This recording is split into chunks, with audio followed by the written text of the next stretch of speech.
Praise the Lord. It is now 1800 hours. I'm going to call this regular council meeting 2026-06 to order.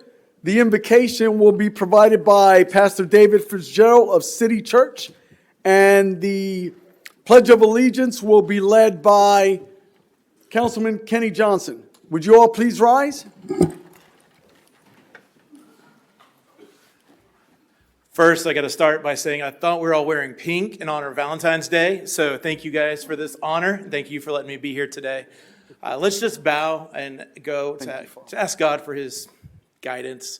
Lord, I thank you tonight. I thank you for each one that is here. I thank you, dear Lord, for the heart that they have for the city, for how much they care for the people that are here, that live here and dwell in this beautiful community. I ask that, Lord, that you be with these officials, that, Lord, that you watch over them, that you give them wisdom and discernment and the decisions that they have to make. That, God, that you also not just be with them, but you watch over their families and give them strength and guidance. We thank you that, God, we get this opportunity to come together. We thank you that we can come together and just have a time of having healthy conversations, but let it be done so in a way that is in wisdom. The God, that you be with us and give us clarity this evening. We thank you for the men and women who are taking care of the fires around the city. God, we thank you for all of our men and women and all the hard work that they do. And so tonight, and all that is done, let us have peace, let us have clarity and discernment. Yes, Lord. In Jesus' name we pray. Amen. Amen. Thank you. Please turn and face the flag. I pledge Allegiance to the flag of the United States of America and to the republic for which it stands, one nation, under God, indivisible, with liberty and justice for all. Hoorah!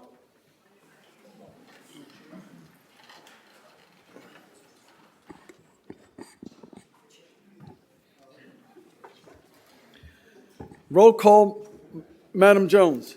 Mayor Medina. Present. Deputy Mayor Jaffe. Present. Councilman Johnson. Present. Councilman Hammer. Present. Councilman Langevin. Present. Mr. Morton. Present. Ms. Smith. Present. I want to take a moment to share that there is a decorum statement. I want you all to be aware of them, and they're both on the vision screens to your left and to your right. Deputy Mayor, Deputy Mayor? Announcements? Yes, sir. One vacancy on the Community Development Advisory Board representing one of the following fields relating to affordable housing, for-profit provider residential home building, and actively engaged in the home building positions. We have two vacancies on the Citizens Accountability Task Force. These represent at-large positions. Anyone wishing to serve on these boards can apply online at palmbayfl.gov or contact the city clerk's office at 952-3414. We're now on agenda revisions. Mr. Morton, any revisions? No revisions. Thank you. Madam Smith, any revisions? No, sir. Council, any revisions? Seeing none, we're on proclamations and recognitions.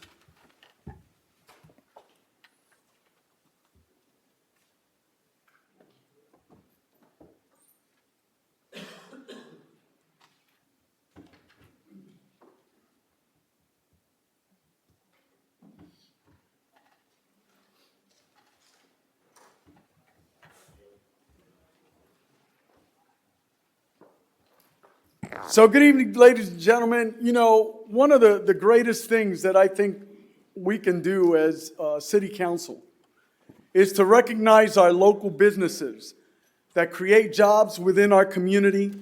And part of that is we've created the Mayor's Business Spotlight Program. So I want to recognize Richards Paving and Seal Coating LLC. Come on up, sir.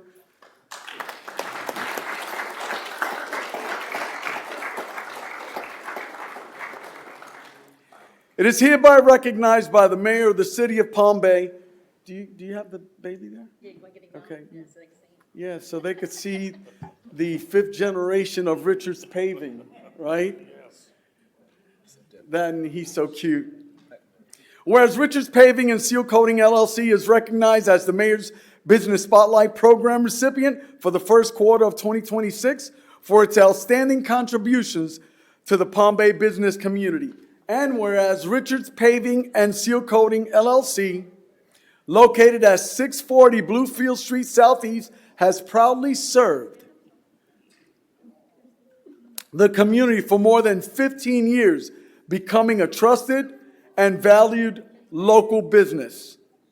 And whereas Richards Paving and Seal Coating LLC is a fourth generation family-owned business. Isn't that exciting? 4 generations. What's his name? Johnny. And Johnny's the 5th generation. Isn't that exciting? Specializing in high-quality paving, seal coating services for both residential and commercial properties throughout the state of Florida. Whereas Richards Paving Seal Coating LLC has demonstrated and sustained growth and resilience through workforce expansion and continued investment in delivering exceptional services and competitive and reasonable costs. And whereas Richards Paving actively supports and strengthens local community through participation in civic events, including the city's annual Independence Day celebration. And whereas Richards Paving consistently maintains high ratings across multiple platforms and receives exceptional feedback from its customer service, quality workmanship, schedule flexibility, and the ability to successfully deliver projects of varying scopes of complexities, further solidifying its reputation as an industry leader. And whereas Richards Paving exemplifies innovation, leadership, and environmental responsibility within the paving industry by utilizing advanced techniques and high-quality materials to deliver durable and long-lasting results. Now, therefore, I, Rob Medina, Mayor of the City of Palm Bay, the greatest city on the face of the earth. You thought I wasn't going to say that, did you? By virtue of the authority of said office, do hereby recognize that Richards Paving and Seal Coating LLC is the City of Palm Bay's recipient for the first quarter of the year 2026 for the Mayor's Business Spotlight Program. I've set my hand and caused the seal of the City of Palm Bay to be affixed this 19th day of February. Congratulations, sir. Come on up. Share a little bit about your business, part of what you do. I'd just like to say, everyone, I'm really honored with this here, honestly, from the bottom of my heart.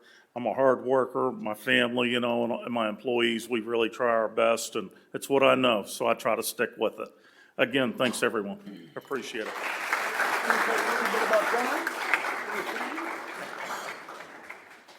This is my youngest grandson, Jonathan, here. He's 3 months, ain't he? And this is my grandson here, Saul. He's 6 years old. This is my daughter, Margaret, and my wife, Margaret. Thanks again. Thank you, ma'am.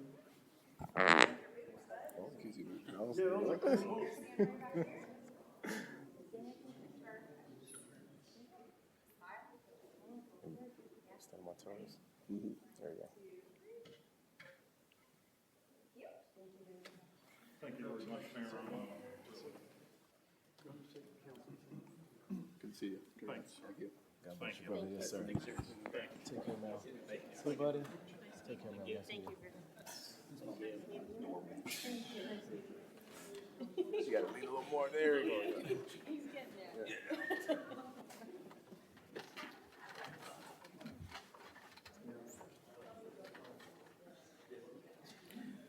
Next up, we got Doug Hook.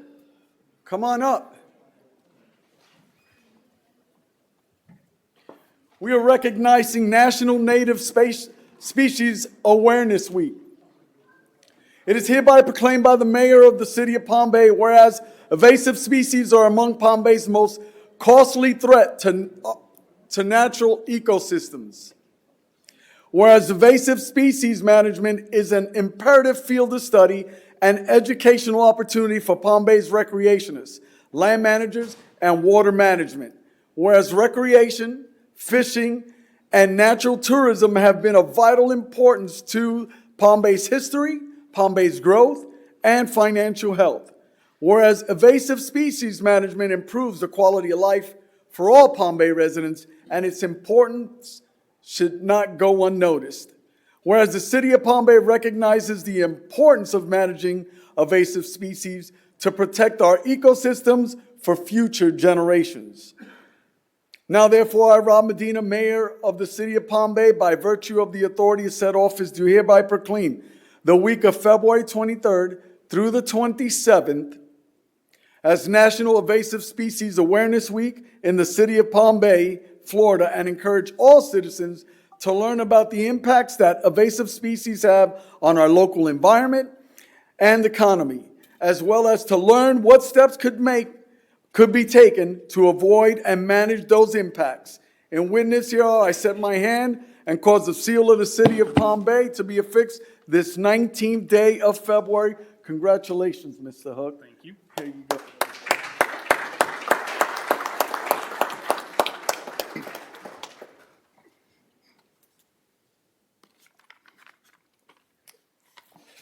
First off, I'd like to say thank you to the mayor, the council, and all city staff for acknowledging National Invasive Species Awareness Week. This is the first time in Palm Bay's history that it has been recognized, but invasives have long been an issue not only in Palm Bay, but in the state of Florida as well.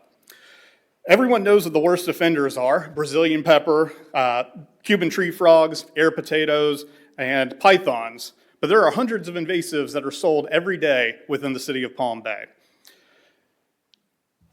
Your golden pothos, which is a common houseplant that everybody probably has had an interaction with at one point in time, can strangle a tree just as badly as a python can strangle a bobcat. The impact of invasives on our economy and our ecosystem cannot be understated. A Palm Bay citizen has actually graciously assisted the Palm Bay Sustainability Advisory Board by presenting the board a full list of invasive species that are found within Florida and the zones where they are most impacted. That list is actually available down there at the bottom by the front door. If anybody would like to grab a copy, you're more than welcome to take that and use that as a guide in the future. During next Wednesday's Palm Bay Sustainability Advisory Board, we will also be having a presentation from one of Turkey Creek's rangers, who is going to be talking about the impact of invasive species in Turkey Creek, how they manage it, and the long-term problems that they have caused. So I welcome everyone to join us at the next Sustainability Advisory Board on Wednesday here in the chambers to take part in that presentation.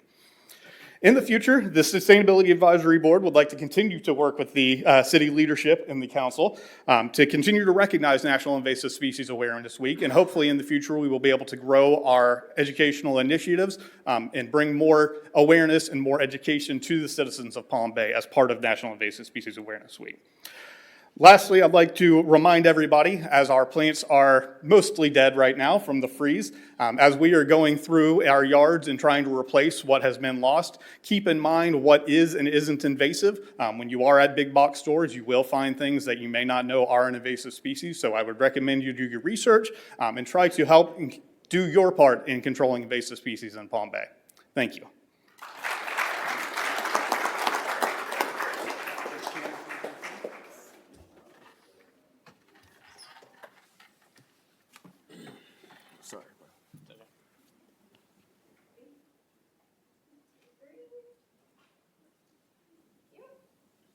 One more, Mayor.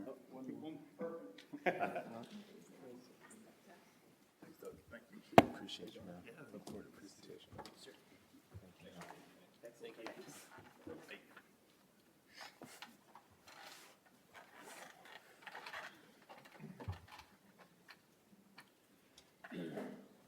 Michael Hewson? Hushin? As you were. Hushin? Hushin like Russian? Yeah, that S-I-O-N has a shouldn't say. Okay, I wouldn't brag about that Russian thing. Yeah, it's an Irish name. Is it really? Yes, it used to be an old Russian. Long time ago.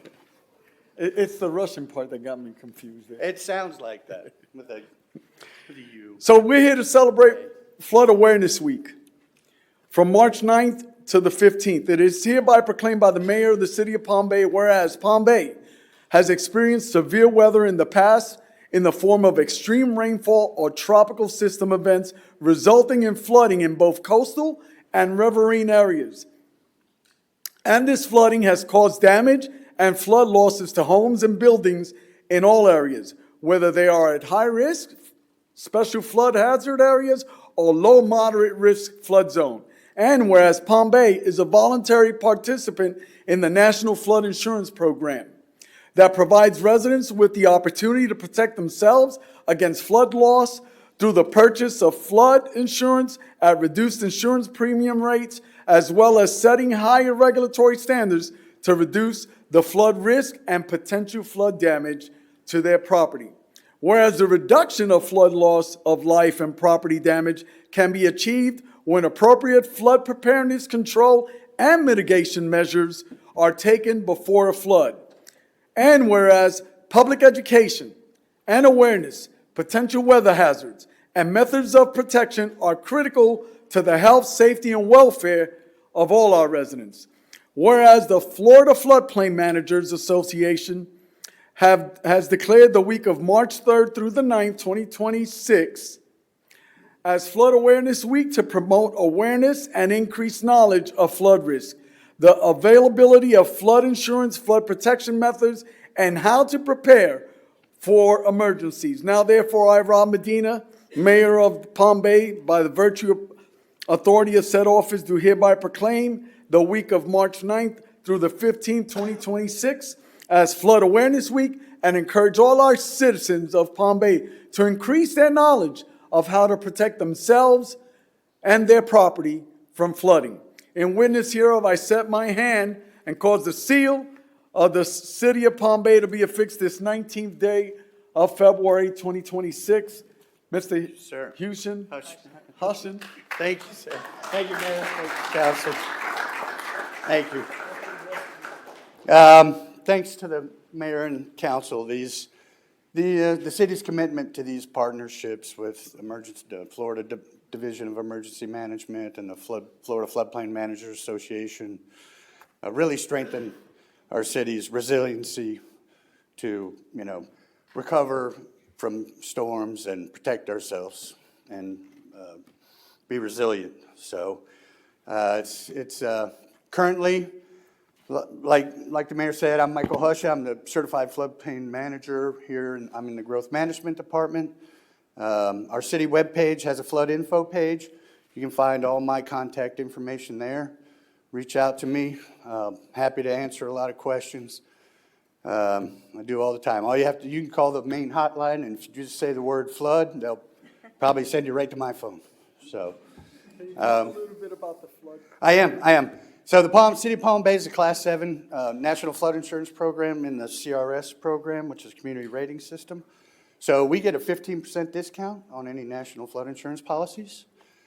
Because of that rating, we get that rating by having a floodplain management program. So we do things that help protect our residents and help lower insurance costs. So the biggest thing about insurance, and you should start looking at insurance right now. It takes time to get it, but in Florida, it's important. The biggest fact I can quote is 26% of all flood insurance claims happen outside of flood zones. So, and those are just the people that had insurance. They weren't required to have it. They just happened to have it. So there's probably at least that many more that didn't have insurance. So Helene was $3.5 billion in insurance claims in Florida. So it can be costly. And I've witnessed it firsthand. And it's devastating. You have to gut everything when it floods. So check your insurance. You don't have to be in a flood zone. Doesn't matter where you are. When we get closer to the storm season, make sure your yard's clear, debris. Try to keep that stuff out of the stormwater system from blowing around or floating away. It just clogs up the pipes and makes a mess. And after the storm, try to stay home. Floodwaters are very dangerous. They're dirty. They're deceiving. They're usually deeper than you think, or they're moving faster underneath than you think. So I've seen people carried away. I've seen cars float away. So it's very, very dangerous. And let our first responders get out there and assess everything. So just try to keep you safe. And Again, check our website, call me. I have some business cards over here. You can contact me. I'm happy to answer any and all questions. So be safe out there. And you'll see our public information officer is going to be putting out some stuff on social media for the week of March 9th through the 15th. Just facts and things to stay safe out there and be ready for floods. Because this happens. It's Florida. We're flat and low, and when it starts raining, we get saturated. It's going to flood. It happens everywhere. So, thank you. Thank you. Let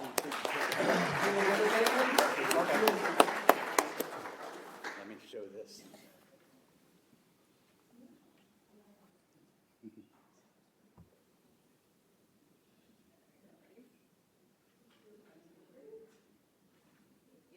All right.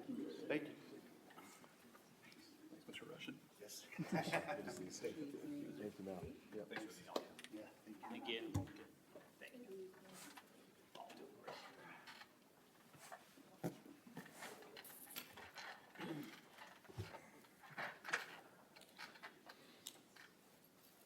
Let me take a few seconds here to get organized. This is really an encouraging time for me to recognize several members of our community. Ideally, they're mostly all here. But this is so critical for the community to know there's so many individuals that give of their time and their sacrifice to our city.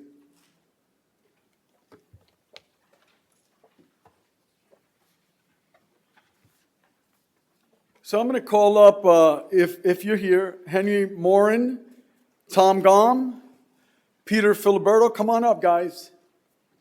Leslie Roach. Is Leslie here? Joshua Frisbee. Chad Story. David Carafa. And Patrick McNally.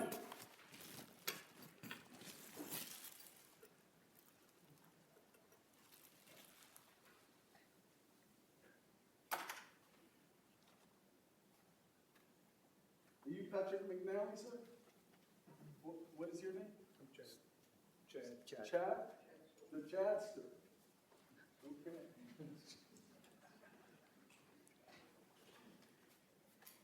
Carry on. So, as I mentioned before, these individuals give of their time. It's really something to serve this community. It truly is a blessing. But what I want to convey to each and every citizen about the individuals that are standing alongside of me is that everyone has an opportunity to serve our community as a volunteer. And we should always recognize those that consider others more than themselves. These individuals are taking time away from their families and taking time because they want to help our community and do what's right, what's considered right. So the basic ingredient and foundation of our city is the willingness to take initiative and the voluntary acceptance of responsibility by our private citizens. Each individual has some contribution to offer for the benefit of others. And you as volunteers have contributed to the well-being of fellow residents and the welfare of our citizens by giving tirelessly of your time and energy without desire for recognition or remuneration or personal gain. This volunteer pin is but a small token of our appreciation for your loyal and dedicated public service faithfully rendered to the city of Palm Bay. So I'll start off with Tom Gom. Tom, it gives me great pleasure, especially because I know you're a dedicated member of our community, but moreover, you're a member of the United States Navy. Right. And it gives me such an honor. Yeah. This man has given so much, not only for our nation, but for our community. As a Marine, I'm going to take great honor in pinning this sailor. And in the Marine Corps, when we pin, unlike the Navy, we love to draw blood. So, but I know he knows They to were gonna take this. amputate my leg. This isn't gonna. Oh, this is mine. So it gives me great honor, and I truly believe instead of providing the pen in their hands, I think there's something of value, of honor, for me to actually place it upon them. So it is with great honor that I pin you, and I thank you for your dedicated service on behalf of the citizens of Palm Bay, my friend. Hoorah. Go ahead and say a few words. Thank you, Mr. Mayor. The award tonight is actually for the Infrastructure Board. I'm also the chairman of the Parks and Recreation Board. Kind of have a place where those two meet as we're trying to get a bridge built out at Fred Poppy Park. Those two things come together. But I did have something I wanted to bring up tonight. First of all, I wanted to congratulate staff on Building E.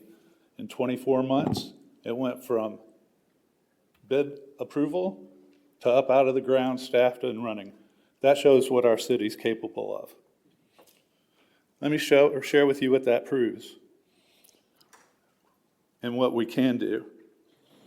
2 years ago, I stood over there and addressed the previous council and the previous city managers with that we wanted to build pickleball courts in 3 existing parks and then a pickleball complex at Fred Poppy Park. The reason I bring up Building E is filled with staff. Staff needed it. The city needed it to grow. The time it took to build Building E, we've been waiting on pickleball courts with money that's funded by impact fees and has a time limit on it. If they don't spend it, we got to give it back to the developers. So I'm asking that obviously we have staff capable of cutting through the bureaucracy and getting things done. They've proven that. Let's cut through the bureaucracy and build something for the citizens. Thank you.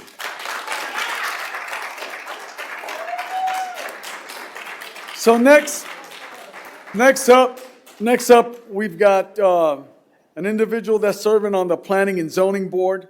And again, I have to stress, considering others more than oneself. Peter Filiberto, come on up, sir.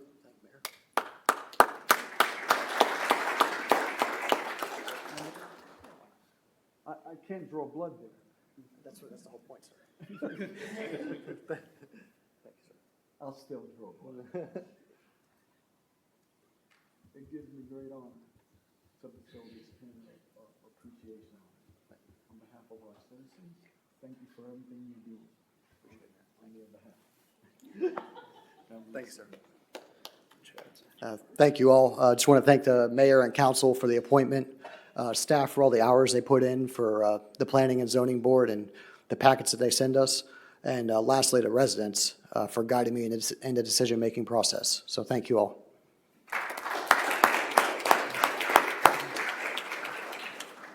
And last but not least, I've been informed that Chad Story is a former elected official out of the state of Tennessee.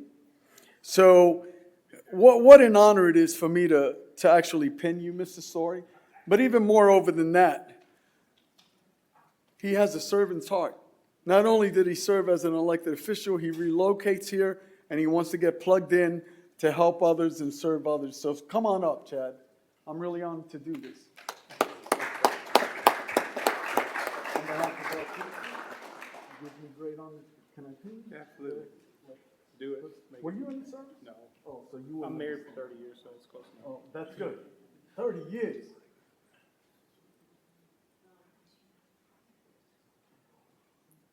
Thank you for your service. Thank you on behalf of our citizens. Thanks, sir. Yeah, I moved here from the Nashville area about 2 years ago. Absolutely loved it here. My daughter decided to come to Florida for college, and that was all my wife needed to follow her. So excited to be here, excited to meet great folks and serve with great folks, and we're just here to pick up the rope, pull it in the same direction, and make the city and the community better. Thank you all.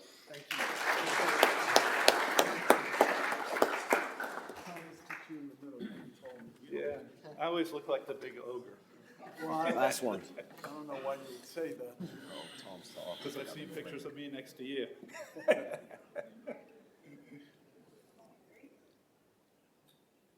Thanks, guys. Yes, that's right. Thank you. Thank you. Thank you, sir. Thank you. That's the story. Thank you. Thank you, sir. Very nice to meet you.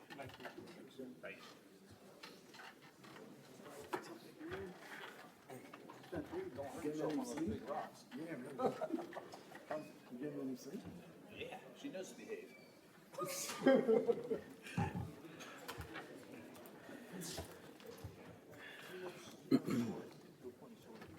Okay, we're now on presentations. Mr. Morton? Thank you, Honorable Mayor, City Council. It's my pleasure to welcome up tonight Chief Stover. There he is, and I think he might have some folks joining him. He's going to give us a comprehensive update on the wildfire that we just had in the compound recently. And a lot of heroic efforts, a lot of hard work that went into keeping our community safe and getting that fire under control in relatively quick order. And then Chief, also, if you'd address the burn ban in effect as well. I think that's germane to this topic, and remind folks what's happening. Yes. I'll go ahead and start with the burn ban. Thank all of you very much for allowing the Department of Fire Rescue to come up here and talk about what's taken place out in the compound on February 1st and to discuss the burn ban. First off, we did put the burn ban in effect because of the freeze, the dry conditions, the homes, as you'll see here in the presentation, how close the vegetation is and stuff like that, the open burning and everything that's been taking place. There's no option but to put the burn plan in place and to make sure that everybody is safe. That will stay in effect until the county lifts theirs. We kind of follow the county when they do theirs, and then the rest of the cities also do that. So that'll keep us we're hoping, to a safe spot where we'll have less fires. And when we do have those fires, if the individuals properly protect their homes, there'll be less damage to the homes. And then we're going to go ahead and go into this presentation. We're going to talk about how effective those kind of things were when this fire took place. So first off, the brush fire on the 1st, out in, as everybody knows, the compound. It was around 2 p.m., and then I'm going to go through these rather quickly, and then we can get some questions answered here at the end. But we started receiving several phone calls, and units went out there. They went to see what was going on out there. And at the same time this was going on, it's important to note that there were 2 other fires taking place in the city at the same time. So resources were already strapped as it was. We had other units from other jurisdictions and things like that in here, and you'll see that as we move forward throughout this. So say that one location was the other fires. One was Oh, on the compound was going on. the compound, and then what the other locations? Yeah, there was the one over there on I-95 that shut down the interstate in both directions, and the other one I believe was in the northeast part of the city, if I remember, northwest part of the city, if I remember correctly. Thank you.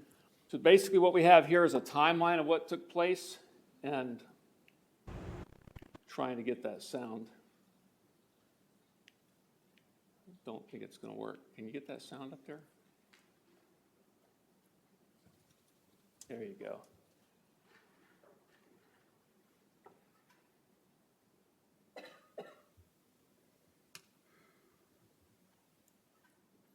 Not so much.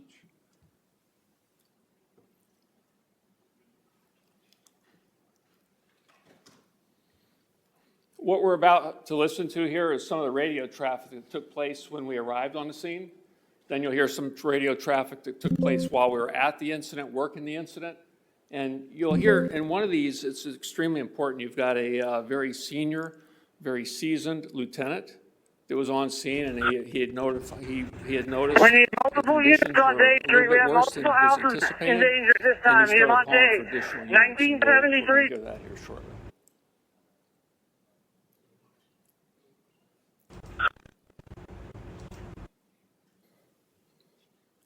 No? All right, sorry about that. No sound. Okay, so we'll go back here real quick. As you'll see here, we started getting units that are coming into the incident. They saw the fires were out there. There were some homes out there, ended up being several homes. We started deploying these units, and for those of you that are familiar with the layout of the city and the location of the different stations, you'll notice that when we get to one slide, how few there were, where there would normally on some of the past fires, you saw a whole bunch of Palm Bay units. We were supplemented by other departments because of all the other incidents that were taking place within the jurisdiction. You got it? We need multiple units on Day Street. We have multiple houses in danger at this time. Need them on Day. 1973 Day. So this is a breakdown of what we encountered once we got out there. And you'll see there was where the fire was. And start paying attention to the wind conditions when you're looking at this. You'll see a slide as we go further through here that'll address that. But as the fire was going through, you see where all the different homes were and what Engine 4, did you copy that? Can you get it live? The areas are lined out to show you where the I've asked them to leave immediate, several where times. the other threats were, and some of the homes that I'll be were running back pretty much that way. in the beginning, we thought we were going to write off. But the crews did not allow that to take place, and we're going to go into that here real shortly too. So the fire, as you see here, the conditions and everything that was going on out there. But I do want to point out one thing here on the slide to the left.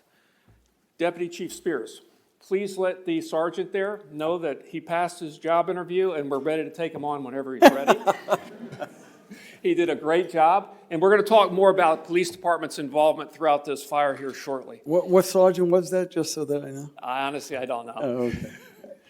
As Also, you were, you'll see here DC. the helicopter with the airdrops. That was the sheriff's office. We encountered them out here doing several airdrops.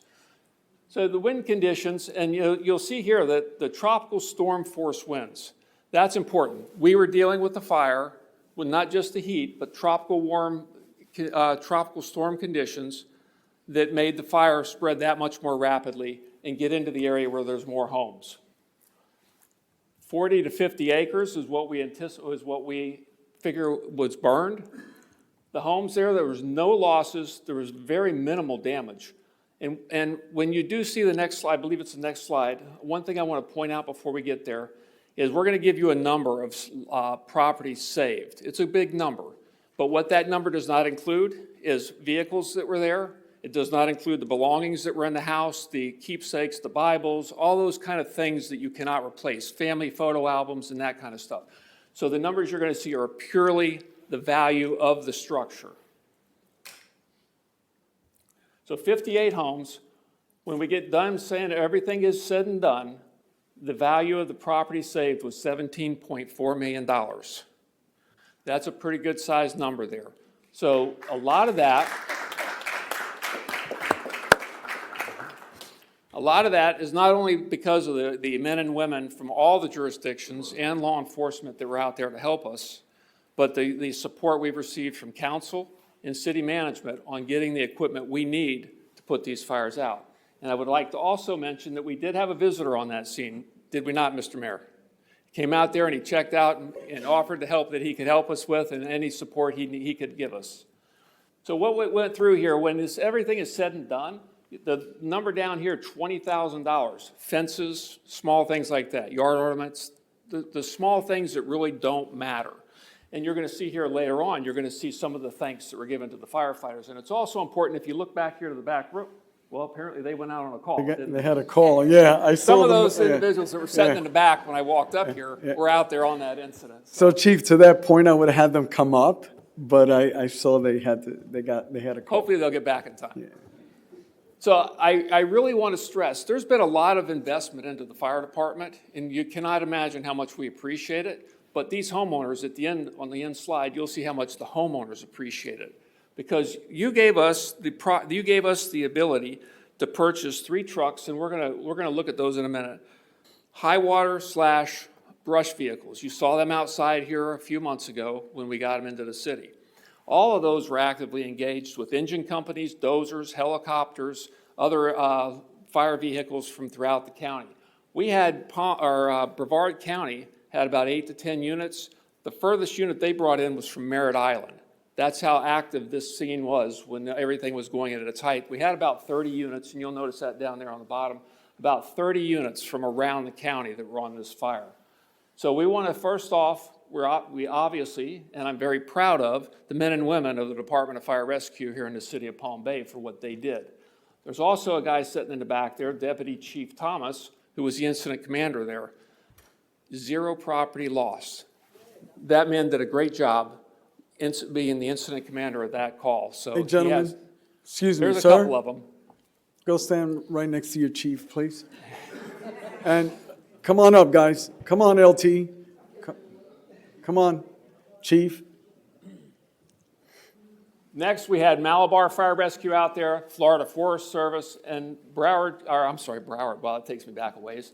Brevard County Sheriff's Office Aviation Unit, and Palm Bay Police Department. And I want to thank everybody that was out there, because without them, we could not have done this effectively the way we did. But I also want to touch base with Palm Bay Police Department. I was kidding a few minutes ago about the sergeant. However, I think it's important that it's realized what they did for us. They had enough units out there to help us evacuate homes, control traffic, and make sure that the homes that were in danger and we needed to evacuate were doing just that. How that helped the fire department is the fire department did not have to have any of our people come offline of fighting the fire and do that. So I want to give a big shout out to the Palm Bay Police Department and the hard work of those men and women that were out there that day helping us do our job. So thank you very much, Chief Spears.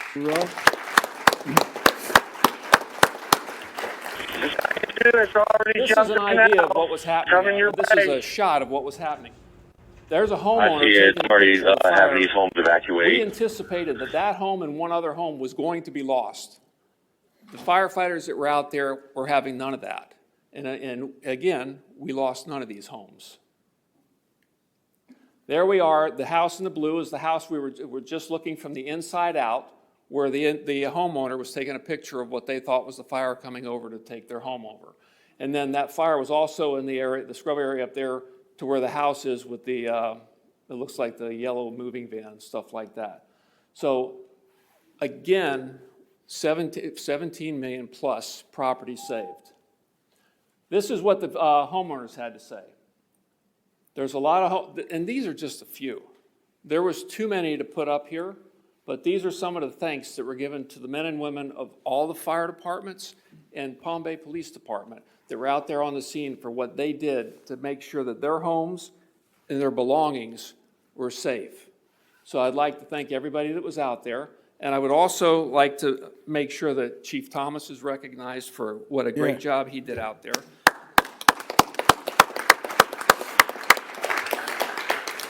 All the crews that were out there did an excellent job. But I want to go back to council and city management for a minute. So one of the things, we talked about the specialty units, the high water / brush trucks.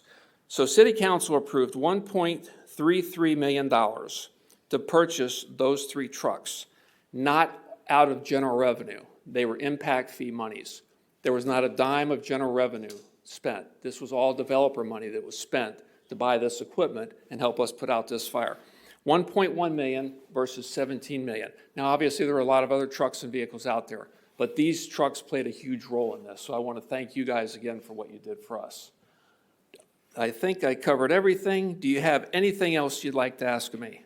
Well, the very first thing I want to say, Chief, is thank you for all that you do, and even moreover, the men and women that protect us each and every day. And I got to tell you, as I was fortunate enough to witness the collaboration with PD and fire rescue. You're spot on. It was all about teamwork and saving property and saving lives in our community. That's the first thing. I also wanted to take an opportunity to just highlight what they were going through. If you remember, it was really cold that day. Yes. And they're dealing with water, and at the same time, you're fighting a blaze, so you're sweating, and you're getting wet, and you're sweating, and then you put out the fire, and guess what? Now you're freezing. Each and every one, and from one fire to the next and the next. So you should be commended. I'm grateful for the presentation. I got to tell you, that investment that we used in impact fees, $15 million in homes that were saved. That's a return on investment, gentlemen. And I'm proud to say I'm thankful for the leadership. Thank you, Mr. Morton. Thank you, Chief. Thank you, DC. Thank you, Chief Agello.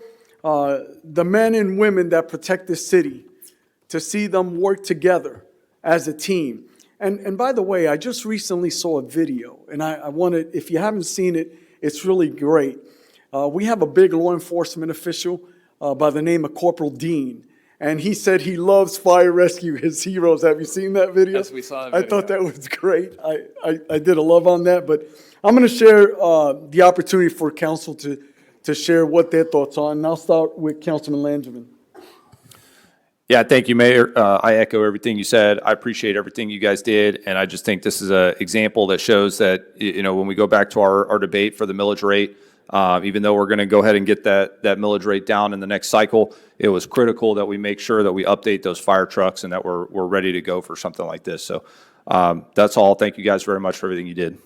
Thank you. Councilman Hammer? First thing I do want to say is thank you. And something that wasn't mentioned in here sorry, it's loud. Something that wasn't mentioned in here is the emphasis that you yourself and your staff has taken on training.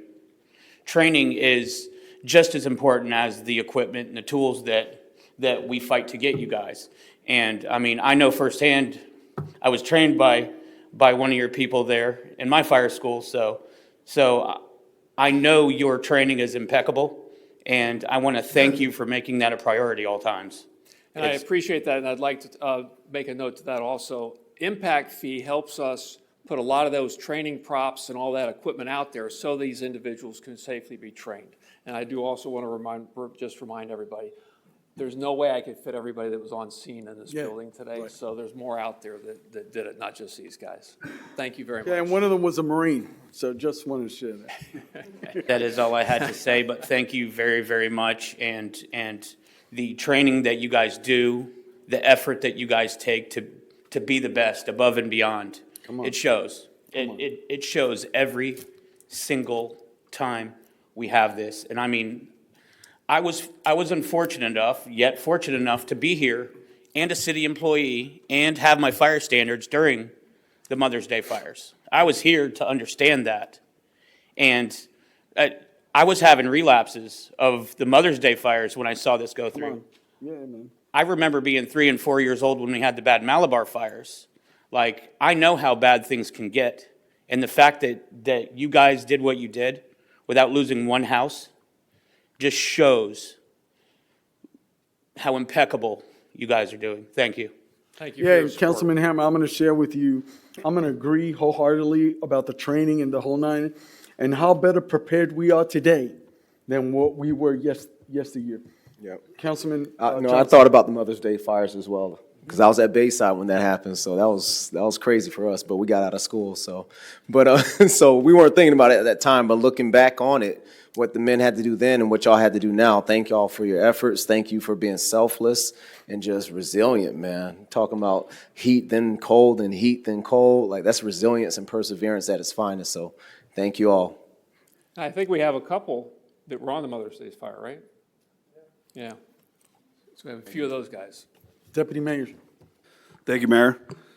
As a lot of you guys know, my brother's a county firefighter, and you know when he leaves the house to go to work, you know that's a huge concern for our family, and we know every single one of you put your lives on the line, unselfishly, and take on a huge risk to go to work every single day. And you know we can talk about no loss of structure, but there's also no loss of life either, which is unbelievable. And you know, I've had the opportunity to do ride-alongs, spend time with some of you guys at different stations, and it's a first-class operation, without a doubt, top to bottom. You guys work incredibly hard. I'm grateful that, you know, we've been able to provide the tools and resources for you to be successful, to protect our community, and I know, for one, I'll continue to support Palm Bay Fire, so thank you. Thank you very much. Thank you, Deputy Mayor. I'd like to Thanks. just Anything close else? out on one last thing here. The KBDI index here is, it goes from 0 to 800. And as of this morning, we were above 600. So please, everybody, no open burning. Period. There's a ban. 800 is the worst. We're in a lot of trouble. 600 is not good. Correct. Yes, sir. Any other questions? No, sir. Thank all of you very much for your support. God bless you. Thank Have you. a good night. Thank you.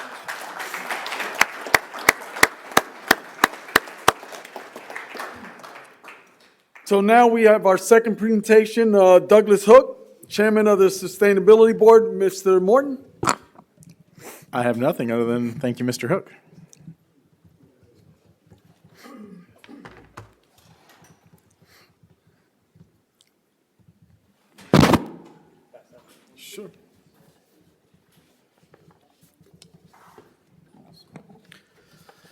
Thank you, Mayor, Council, City Manager, for allowing me the opportunity to come up and make this presentation today.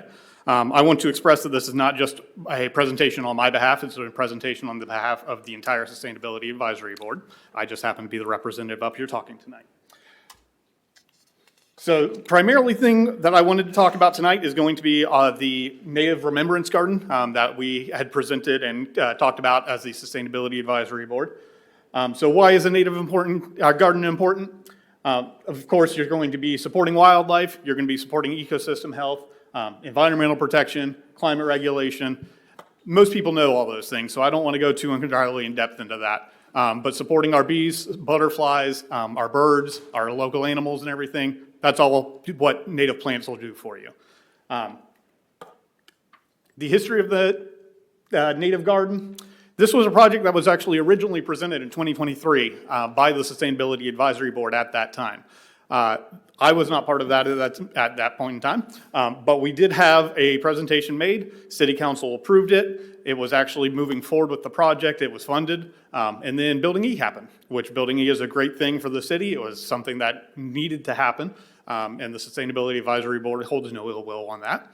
But with that Building E, building on there, there was actually fiber optic cable lines that needed to be run through there. So even though we laid down solarization for as part of this project and got it rolling, that solarization had to come back up and that project got put on halt until the Building E finished. So that was what happened in 2024. In 2025, of course, we had the tragic passing of Susan Connolly, who was a valued member of the Sustainability Advisory Board. One of the things that she had talked about before I even joined the board and I just started going to meetings was she wanted to see this garden come back to life once Building E happened. So in her passing, I come up to the council and presented a remembrance garden for her at Building E. That was something that I just kind of off the top of my head tried to throw together and see whether or not council was interested in it. There were some situations that needed to be changed about the logistics behind that, and we'll get into that a little bit more in the future. But we would like to see that garden continue on in her honor.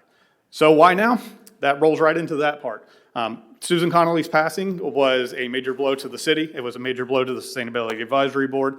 And it was a major blow to this project, I'll be straight honest with you. She was a key driver of the original product. She worked very hard on this. There was another board member who I'm going to talk about in a minute, was also another major driver of this. So we would like to see Ms. Connolly's legacy continue forward, this project that she was such a champion of continue forward, and make sure that it gets done. With Building E's completion, we no longer have the problem of that construction being in the way. I was actually able to run through and look at some of the places where the fiber optic lines were being laid at, and they are not going to be in the site that is proposed for the garden. So that is not going to be an issue long-term on there. We are willing to run 811 locates on there to make sure that that is not going to be an issue and that we can continue forward with the proposed site on there. Again, my favorite adage in gardening is the best time to plant a tree was 10 years ago. The second best time is now. The same holds true for native plants. Native plants have a kind of process that they go through. It's usually a 3-year process called sleep, creep, leap. So in the first year, they are putting down roots. You're not going to see much growth going out of them. The second year, they're still building out their root system, but you might get a little bit of growth out of there. And it's going to take 3 years before you really start to see these things take off. So obviously, if we're looking at a 3-year time frame for being able to see major growth from the garden, the sooner we get it in, the better it's going to be. And lastly, again, one of our Sustainability Advisory Board members, who I talked about last week, Jane Higgins, is going to be moving away into Jacksonville to move on to the next chapter of her life as a grandmother. So she, alongside Susan Connolly, were the two main drivers on the Sustainability Advisory Board there. So obviously we have lost Ms. Connolly. We are going to be losing Ms. Higgins. We would really like to see this project hit the ground, get approved, and have their legacy with the Sustainability Advisory Board and what they drove within the city of Palm Bay move forward, and know that that is happening. So the scope of the project on here, the purpose is going to be to provide a remembrance garden and education native garden for the residents of Palm Bay to learn about and enjoy the beauty of native plants, while also being able to honor those who have positively impacted the citizen in the citizen advocacy role. This was something when I originally brought up the Susan Connolly Garden, the council actually mentioned maybe not make it Susan Connolly specific, but be able to recognize other citizen activists who have played a role within Palm Bay's future. We love that idea, and we would like to see that move forward. And this garden allows us the space to do that. And we would be able to put plaques on benches. We may be able to lay down situations where there are bricks with names on there. There is going to be a water feature that is included in part of it, and we would be able to have some engraved stones around that water feature as a focal point to where those individuals have a long-lasting legacy here on Palm Bay City Hall campus. So the project objectives, obviously there's going to be the educational component on there. There's the remembrance component on there, but there's also the sustainability component on there, which is going to be a big factor for this. Native plants allow you to have a garden, make it look beautiful, and have it in a situation to where there is very low requirements for water, very low requirements for pesticide, if any, no herbicides, no fertilizers. Once the plants are in the ground, they're from Florida. We have Florida's environment. They love to grow here.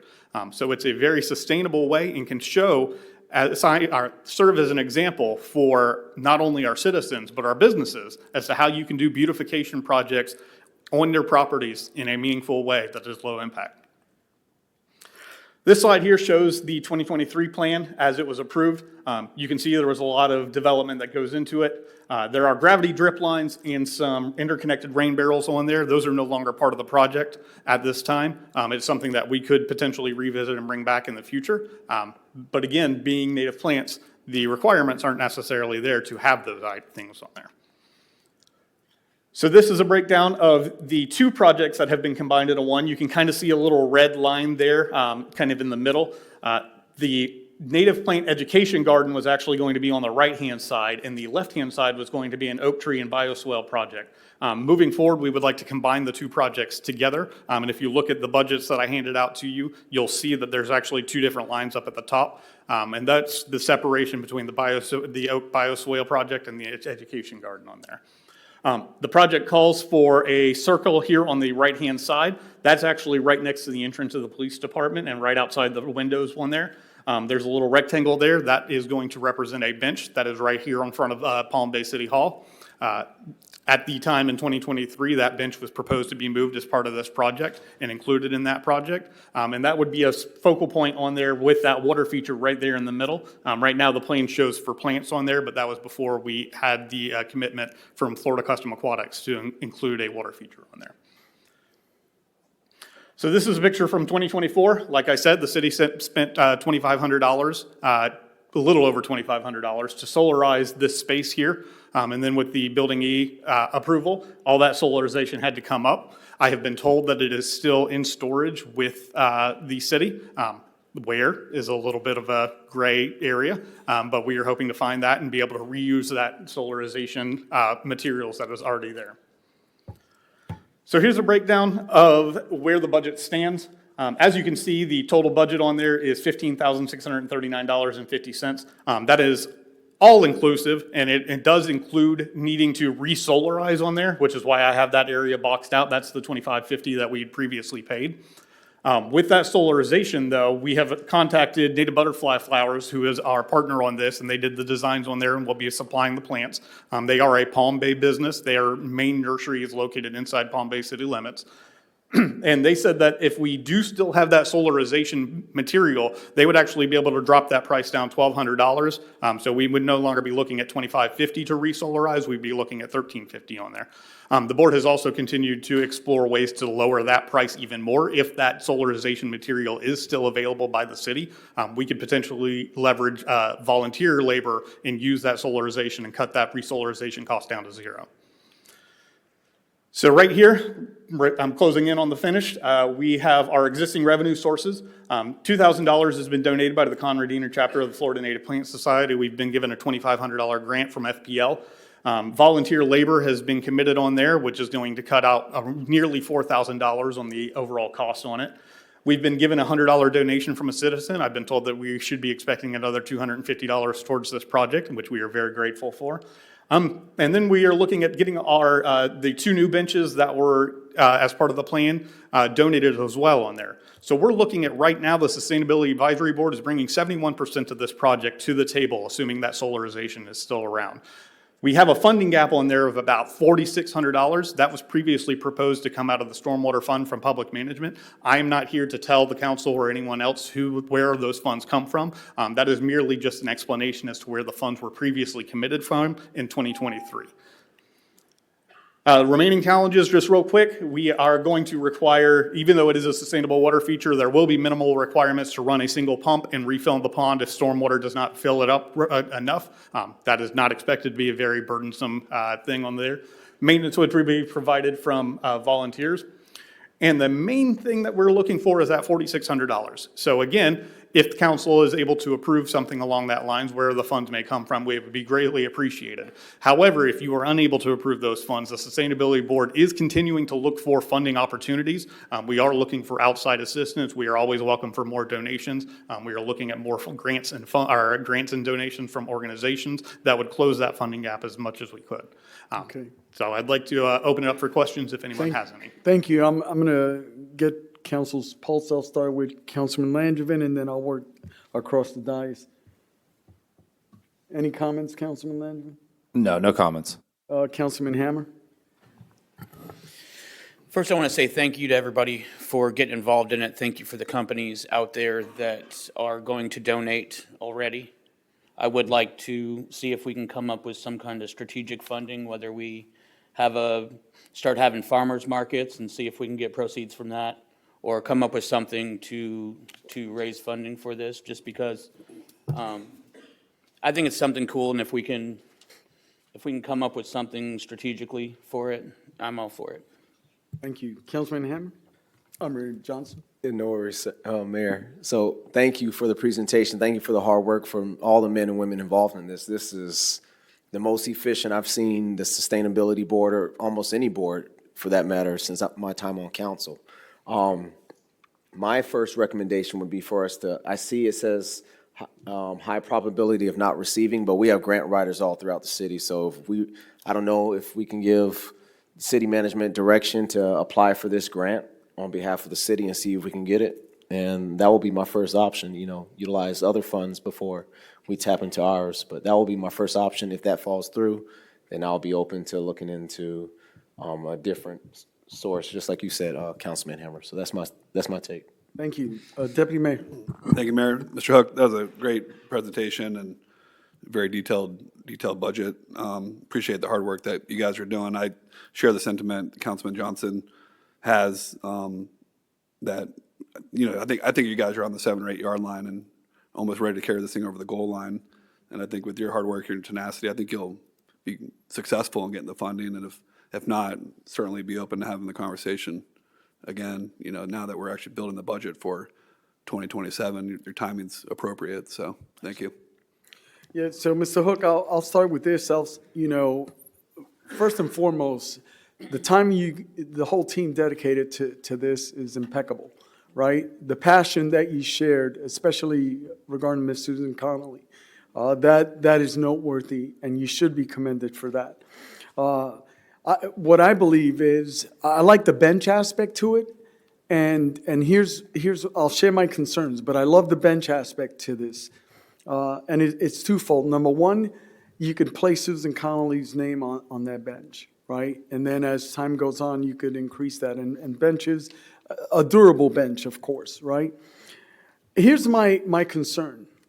I have seen volunteer organizations passionate about certain things. Actually, I believe Councilman Hammer has experience where in Lockmar there was a garden and they were passionate about it and they had that upkeep, and then for whatever reason, members move away, they get older and it doesn't transfer. So what happens to that garden, right? That's an area of concern. So as you move forward, consider those things, and in perpetuity, who could take care of this, right? But I'm in agreement also with my colleagues, perhaps identify those grants, and then you already identified some of that solar. It's about finding it, digging it up wherever it is. But again, I commend you for your time and the whole team's effort in this. So you got marching orders, you do have support moving forward. We just want to see how you explore to continue to get that funding with grants and see where else we could plug in. Yes, All sir. right, So to speak on the grant for the Florida Wildfire Foundation, they are actually very involved in doing demonstration gardens and stuff like this. So it is a potential source for us, and we are certainly exploring that. That's actually being done through Conradina chapter, not the Sustainability Advisory Board, because unfortunately the board doesn't have any experience writing grants. So if the city would be able to partner with Conradina chapter on that grant, I think that would definitely be a beneficial help towards getting that grant forward, because the Florida Wildfire Foundation is heavily involved in doing things like these. Well, thank you, Mr. Hook. From what I hear from this council right here, right now, you've got a consensus moving forward. So thank you again. Excellent. Thank you, sir. So now, Deputy Mayor, we're on public comments, sir. Our first, excuse me, first one is Woody Woodrum. I believe he left. Oh, yes, sir. He was sitting over there. Yeah. Samantha Asaro.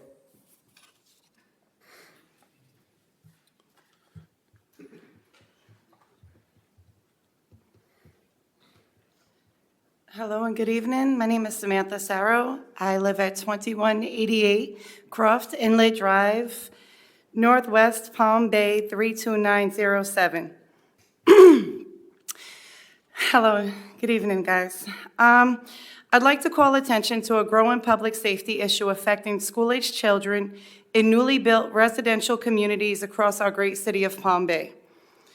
Major housing developments are being approved and constructed without adequate planning for safe school bus transportation.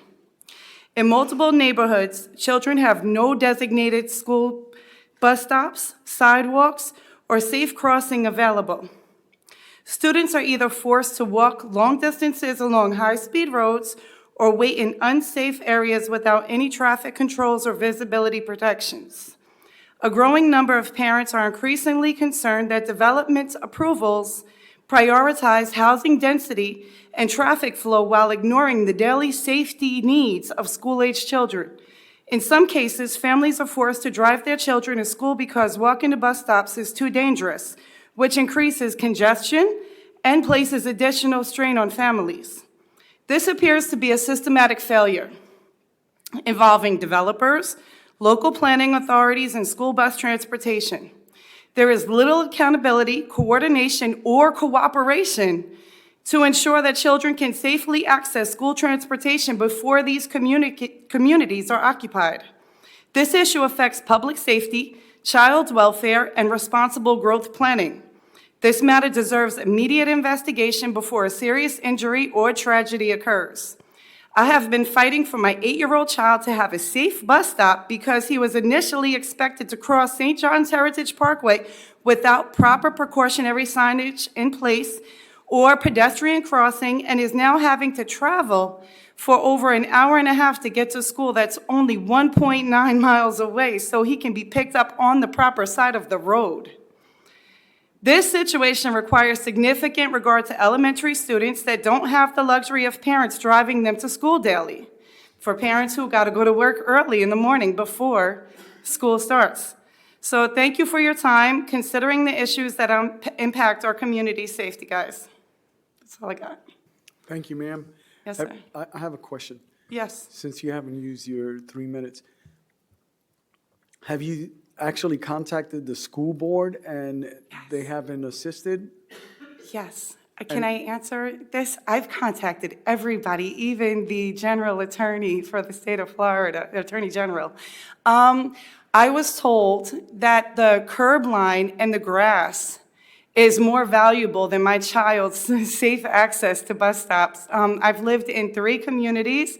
The 2 that I've lived in, I was renting, and all I had to do was just make communication contact between school bus transportation and the HOA, and the HOA gave permission for the bus to come in, and they did. But because I bought a house in a newly developed community, there isn't, we don't have HOA power yet. So the property management did not give permission to the bus to come in because of the curb line and the appeal of the neighborhood. So you live in St. John's Heritage Parkway and what, Pace? Emerson. Mayor, if I could mention something real quick. Yes, So, Sorrow tried to come to the meeting 2 weeks ago, missed public comments. I gave her my contact information through the clerk, and she reached out to me. Since then, the school board has met with the HOA. As of February 9th, that meeting was to be set, and they are working to work out the logistics to incorporate a bus stop inside the HOA housing subdivision. I thought the school board would keep you in the loop. I'll forward this email to you, and as well to our city staff. And I think one thing that we need to do better as a council is somebody from the school board needs to sit on our planning and zoning board. There's a seat available for it, and we don't have a representative from the school board on our P&Z board. And I think that would help when we're seeing these projects come through and getting advisement from both the school board and our P&Z. So the P&Z is an appointee or an at-large appointee? I believe it's an appointee position, or it's an Okay. appointee. Okay, that's good consideration. So there's some intel there now that you have. They are working towards that, working with the HOA. So I'm working with congratulations, man. school board member John Thomas. on Oh, this. okay. Yep. Thank you, ma'am. Appreciate it. Thank you, sir. Thank you. Next speaker. Kenneth Delgado? Do you have her email address? Yeah. Okay. Thank you, Deputy Mayor. Pastor Ken Delgado, 154 Angelo Road Southeast in the great city of Palm Bay. Dr. George Washington Carver, known as the Peanut Man, was praying to God because there was a drought that was ruining the economy of the southeastern states. And through a series of questions to God, he asked God, God, give me the wisdom or the understanding about a peanut. And then he developed 300 different applications of peanuts that saved the economy of the southeast United States of America. That being said, what I'm saying with this is that there's a wisdom that comes above and beyond our own capacity. Amen. And as you have a great group of workers, people who work at the city of Palm Bay, along with you all, the value of prayer becomes imperative as we face different difficulties in addressing the situations within the context of the city of Palm Bay. And so I'd just like to share the reality of what is found in James chapter 1 and verse 2 that speaks of that capacity of God being able to give us understanding beyond our capacity. And I'm going to read it in a life application format. James chapter 1 and verse 2. And it says, my brethren, count it all joy when you come or fall into difficulties, trials, as you're managing the city of Palm Bay. Knowing this, that it will be a trying of your faith towards God that you can exercise with patience. Let patience have its perfect work, and then everything that you need will eventually come to pass. You will lack or want nothing. If you lack wisdom, ask God for some wisdom. And so I'd just like to encourage both the dais as well as everybody on the city of Palm Bay that works here. Don't forget to ask for wisdom from God and favor so that he can maybe open up different venues, different avenues, different ways of handling, addressing things and finding solutions that are outside of the box because God, it's outside of our box. So I just want to encourage you to pray, ask for wisdom, trust God, exercise your faith. There's a solution to everything because God knows everything, and he is more than happy to share with us his wisdom that's beyond our wisdom. God bless you, and thank you for this time. Thank you. Robert Stice.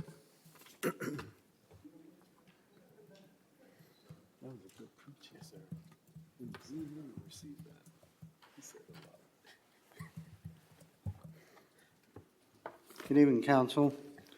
Robert Stice, 1796 Winbrook Drive, Southeast. I had to get my tires rotated this morning, so I had to go to Discount Tire at about 20 after 7. Come out of Bayside Lake, I go make a right turn on Jupiter. Made it to about 100 yards. Traffic stopped. Made a left turn, came back, went all the way through. It took me 45 minutes.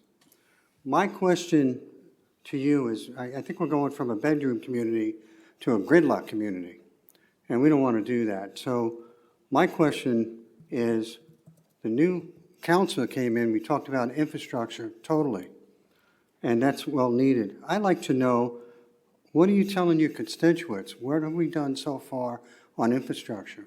What have we started? Where do we go from here? How do you benchmark the progress? Well, how do you benchmark the progress on whatever you're doing? You know, I don't know if I can go down a different road right now. The new water facility, I think it was a black water facility to the south of us, it was supposed to be completed in 2024. Then it went to 2025. Now we're in 2026. I understand we had issues. We're not getting any information. Your constituents are not getting information. What have we done for infrastructure? I'd like to know. Your constituents like to know. What are the next steps?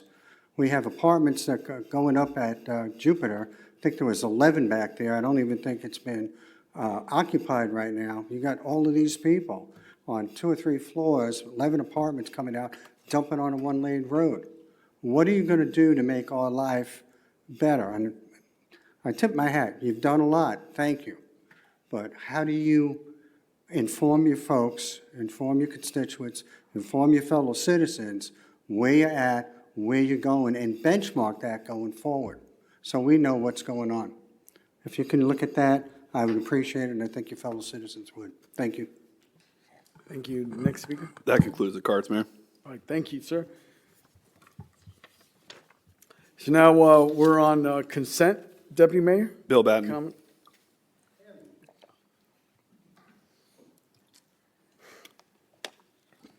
Bill Batten, 586 Ocean Spray Street Southwest. I'd like to address something on consent agenda item number 5.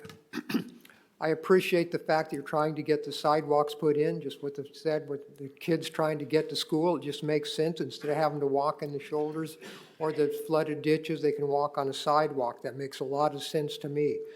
The reason I'm bringing this one up, though, is I would, if possible, because I'm looking at the group where they're going to be going, is that we don't put it on both sides of the road. It would be possible if you could get it on one side of the road, then you could have some of the side streets feeding into that sidewalk that leads down to the school. Because as soon as you come off, the residents that live off of DeGroot, they still have to come, the kids still have to get up over there somehow. So just consider putting it on one side instead of both sides of the road and get a little bit of side access also. Thank you. Thank you. Doug Hook.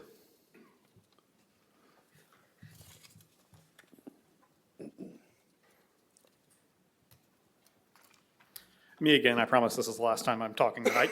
Doug Hook, 1091 Mariposa Drive. I wanted to talk on consent agenda item number 3, the shoreline preservation and mitigation. I think that's a great idea. I'm really glad to see that that is being brought forth as a consent item and that there's not going to be much debate on there. I understand that there is a lot of money being thrown around for that project, but I think at Lagoon House, that is going to be a perfect place for it to happen. And again, it shows as a prime example of how Palm Bay is moving forward in a sustainable way, increasing their environmental commitments, and doing it in a manner to where all the visitors at Lagoon House will be able to continue to see that commitment that Palm Bay is making. Thank you. Thank you. That concludes the cards, Mayor.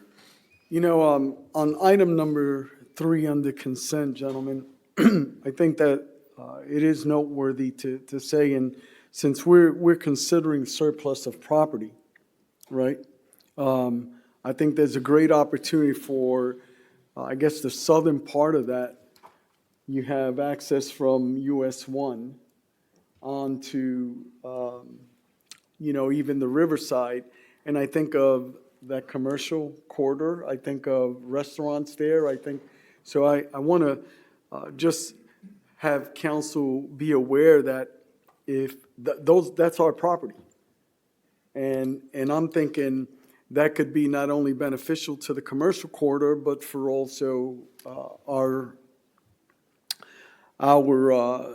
project of selling property, you know, that we're looking at some surplus property. And this is actually fortifying that. Councilman Hammer? Yeah, I got to go to MRC and witness what they're putting down. It's sort of a waffle that you will not be able to access by boat, by anything. You can't build anything around it. It's literally something that goes in forever.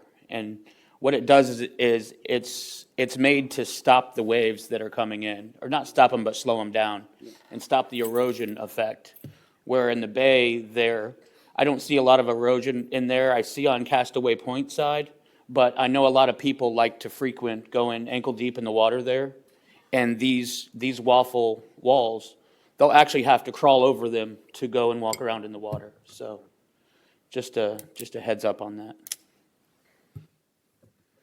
Okay. Any additional comments? No, Mayor. Okay. So I need a motion. Make a motion to approve consent. Second. Got a motion by Deputy Mayor Jaffe, seconded by Councilman Johnson. All in favor signify by saying aye. Aye. Okay, we're now on, Madam Smith, public hearings. The following item is quasi-judicial nature. Public hearings agenda item number 1. Any person who wishes to testify on such a matter must sign a speaker card which contains a sworn oath to tell the truth. Any speaker may be subject to cross-examination by the council or any other interested party. Attorneys who are appearing on behalf of a party and not providing testimonial evidence are not considered witnesses and need not be sworn. Any individual addressing the council must state his or her name and confirm that a speaker card has been signed. Each council member must disclose any ex parte communication by disclosing the subject matter of the communication and the identity of the person, group, or entity with whom the communication took place. The order of this proceeding will be as follows. First, staff will make its presentation, followed by the applicant, then any other interested party. The applicant will be allowed concluding remarks. The hearing will then be closed, and no additional testimony or argument will be allowed. The council will deliberate in public. At the end of deliberation, a council member will make a motion on the application to bring the matter to a vote. Every council member is then free to vote in favor or against the motion. Thank you, ma'am. I'm going to open up the public hearing and defer to Mr. Morton.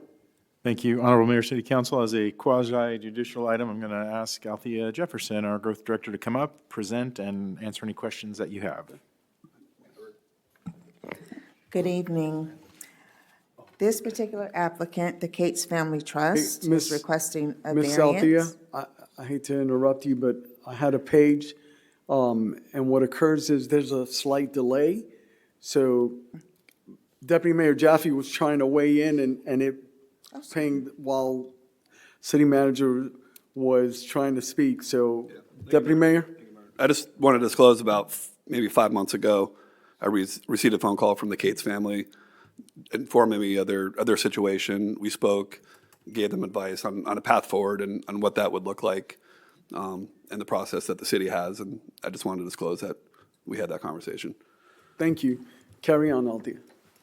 Certainly. So this applicant actually has requested 2 variances. One of the variances is actually an administrative approval level, which is the distance between the proposed enclosed carport and the house is a 5-foot distance separation requirement. And they're seeking a 4-foot separation, which is within an administrative approval. Staff has approved that. Just wanted to make you aware that that's part of this. In addition, what you're hearing tonight is the request for the side yard setback. What happened with this particular case, when they originally came to the city for a building permit, the permit was for the slab, the concrete slab. The setback requirement for a slab as opposed to an actual covered or screened-in structure, an accessory structure, is different. So the slab was approved in the system by staff, and it was indicated on that application that the slab would not have an enclosed structure on it. However, they came back later and made the request for the enclosed carport, which brings us here today for this essentially almost 30% relief from the code requirements for the side yard setback. We require 12 feet, and they're looking for 8.8 feet.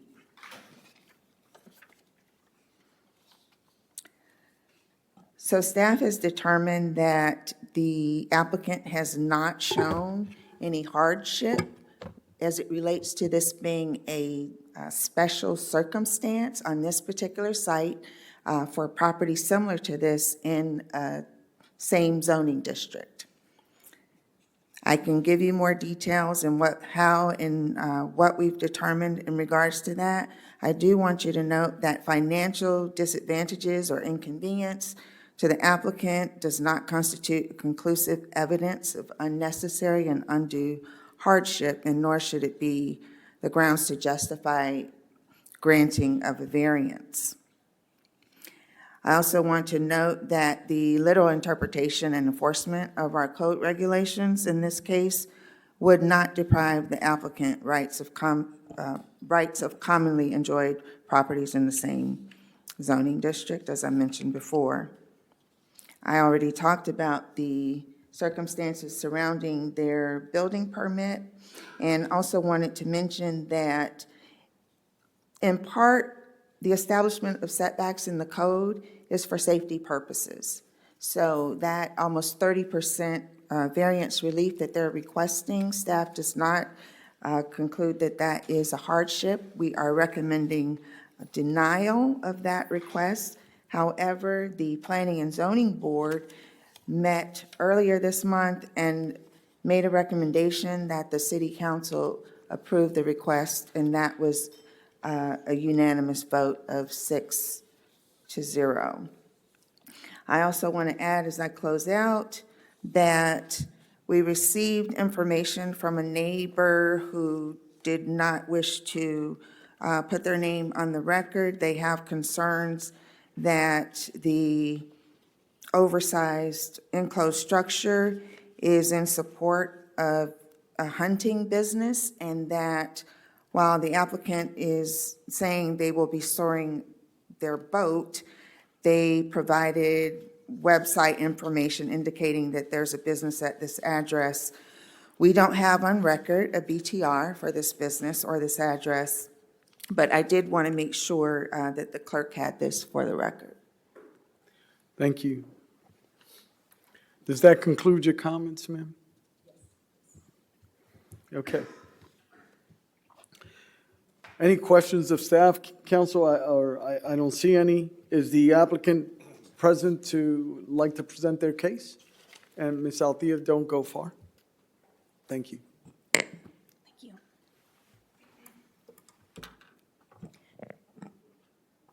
Appreciate it. Hi, good evening. My name is Kelly Delmonico. I'm a planning consultant on behalf of the applicants who are the property owners. I'm joined tonight by Matt and Nicole Cates, sitting by me in the front row there. I'm going to go over a little bit of the history, and I'll answer maybe some of the questions that you might have along with this. So the Cates purchased their property. This is a photograph from 2022 from Google. So they purchased their property in 2014 as the homestead residence for their family. They own a trailer boat that has historically been stored on the north side of the house, where you can see that red arrow is. So to the right is the north, to the left is the south. That boat was always stored behind the front building line and behind that fence in accordance with the City of Palm Bay Code. So they've started a journey over a year ago with the goal of protecting their trailered boat within an enclosed accessory structure or a detached garage, whatever way you want to call it, along with storage on the north side of the house, right where that arrow is indicating.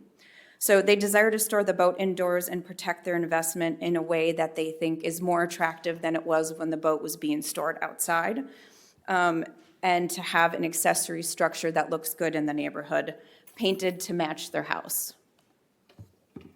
The Cates family is deeply committed to the long-term investment in and occupancy of their property to ensure that it meets their evolving needs over time. They want to grow in this place, and they need more space for their boat and for storage. So the proposed accessory structure that we're talking about today really is a critical component of their long-term goals for this property. So here it was before. So here it is today.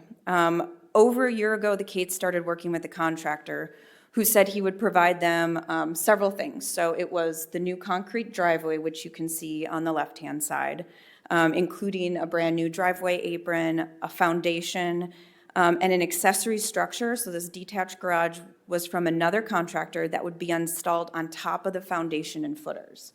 So you can see here, I just kind of made it red. If you have pictures in front of you, you can see that there's the lip there that shows that foundation and the footers. So the Cates trusted and expected the contractor to legally perform this work.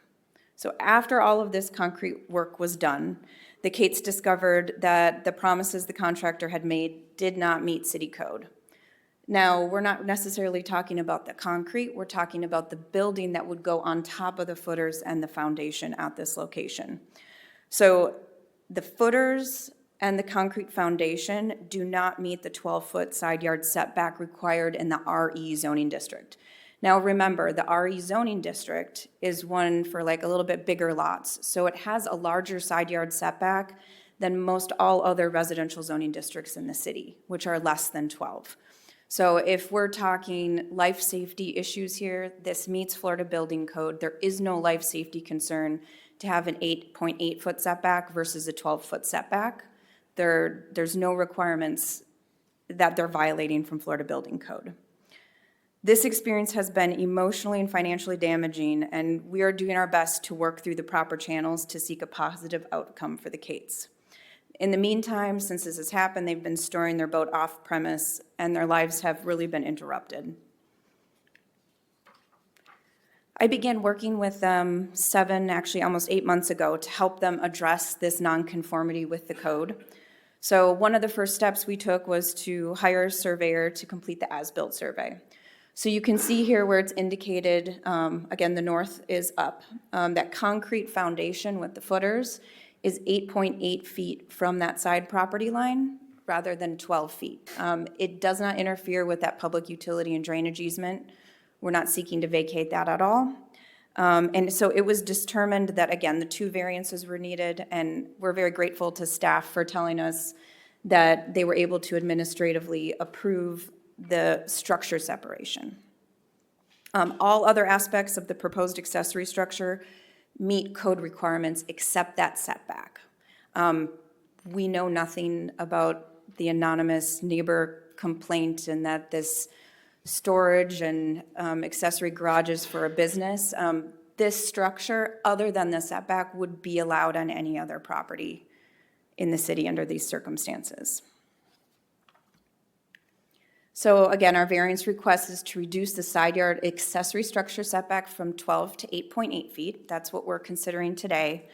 And then staff said they could administratively approve the 5-foot requirement for separation down to 4 feet. You know, if you can have an accessory structure 4 or 5 feet from a property, surely 8.8 feet from a property line doesn't put any other buildings at risk. No easements will be impacted, and variants are only being sought for this particular location on the property, not for it to be larger than it is. So here's the thing, when you're talking about granting variances, this is up to the varying degrees of interpretation for whatever board, and in this case, council, decides. It is not staff's interpretation that makes these decisions on whether something gets to be granted a variance. In this case, it's city council's interpretation of those criteria. So the state of Florida sets forth some things in Florida statutes for local governments to consider, and each local government has a little bit slightly different criteria for granting variances. Different jurisdictions are more lax than others. So, you know, if you go to Brevard County, they have a board of adjustment. They're actually very good about granting variances that make sense. Other locations in our county, the staff will tell you they don't even want to take a variance application. So it's all varying degrees of how the board, how this council wants to interpret this criteria. So we're very grateful for the Planning and Zoning Board's unanimous recommendation of approval for this request. I don't want to read this to you, but just for the record, there are several variance criteria, and just quickly to go through them. Number 1 is the special conditions and circumstances. So the house was constructed prior to them owning this property, and it was placed in a manner where the garage and the driveway are closer to the north property line. So the thought is, oh, well, let's just move this to the south side of the building. Well, the south side of the building has vegetation. It's closer to the property line. The driveway is not there. They'd have to extend another driveway to get there. The most logical place to put this is where the boat was already stored before, which is on the north side of this property. Again, the survey indicates the house was constructed further from the north property line, giving the most space to construct this accessory structure. The next criteria is generally related to the special conditions and circumstances are not the results of the applicant. The applicant did not construct the home and wasn't able to control where the house was placed on the lot, or that there's more space on the north side of the lot than the south side. The third is the literal interpretation criteria. Literal interpretation of the side yard setback would deprive the applicant of the ability to erect the selected accessory structure in which to store their family boat and provide storage, as they hired the contractor to do. The fourth is this the minimum variance necessary? Yes, it is. As indicated on that as-built survey that I showed you with the red circles, the concrete pad that is the foundation and the footers, that is the minimum we are asking for. We don't need any more than that. The next one is about special privilege. Allowing for a reduction in the accessory structure side yard setback will not grant any special privilege and will allow for the installation of a prefabricated accessory structure on the site. And then I think this last one's important too. Is it in harmony with the general intent and purpose of the code, and will it be injurious to the surrounding properties or detrimental to public welfare? Allowing this reduction of a setback on this existing concrete pad and footers is in harmony with the neighborhood and does not cause any detrimental impacts to the public welfare, health, or safety. No easements will be impacted through the actions of this request. And to kind of get into the neighbor thing a little bit more, the Cates property is the property outlined in red, and the location of that concrete pad where they want to put the accessory structure is the colored in red box in the red box. Their neighbors that are most greatly impacted by this variance request are to the north in the yellow box and also to the east in that other yellow box. Both of those property owners have signed letters of no objections and support this variance request. And what I want to show you here is, this is a picture kind of on the north side of the Cates home, and you can kind of see where that footer is. The neighbor on the right there that is the most impacted by this has no objection and supports this as well. And here is just another view of the property. So we are happy to answer any questions and ask council to consider whether they can make a positive interpretation of the variance criteria so the Cates can finish the proper permitting and construction of this accessory structure. Thank you. Deputy Mayor? Thank you, Mayor. Thank you, Ms. DeMonico. I just want to make a statement going back to staff's presentation regarding the anonymous letter. I don't think that falls under the competent substantial evidence. I don't think it's relevant. It's merely speculative. I don't think that should be considered in any decision-making tonight. Furthermore, I would support this measure tonight for a simple fact that residential 1, residential 2 allows 8-foot setbacks. SRE is the only one that allows the larger setback, so that doesn't make sense to me. The other thing is, I'm pretty sure, and the building official can correct me, but the Florida Building Code, I think a minimum separation requirement is 3 feet. Palm Bay Ordinance, it is 5? Okay. But regardless, I still support both variances tonight, so thank you. Thank you. I don't see any other questions, ma'am, so thank you. Thank you. Okay, council, Deputy Mayor, speaker cards? Number 1, or Bill Batten. Yep. You're number 1. It's Master Chief, sir, Master Chief. Bill Batten, 586 Ocean Spray Street Southwest. I've been coming to these meetings a long time, and I watch people that going into the utility easements, requesting to go into the utility easements, saying, I want a variance so I can put my screen porch up. And it gets approved, it gets approved, it gets approved. Hardly ever do I see anything get shot down. Well, here's a case of an individual that has even more land than the regular RS2 piece of property. On an RS2 piece of property, it'd be 8 feet, which is a smaller lot to begin with, and you're going to grant it to them and then grant where they have to go into their utility easements.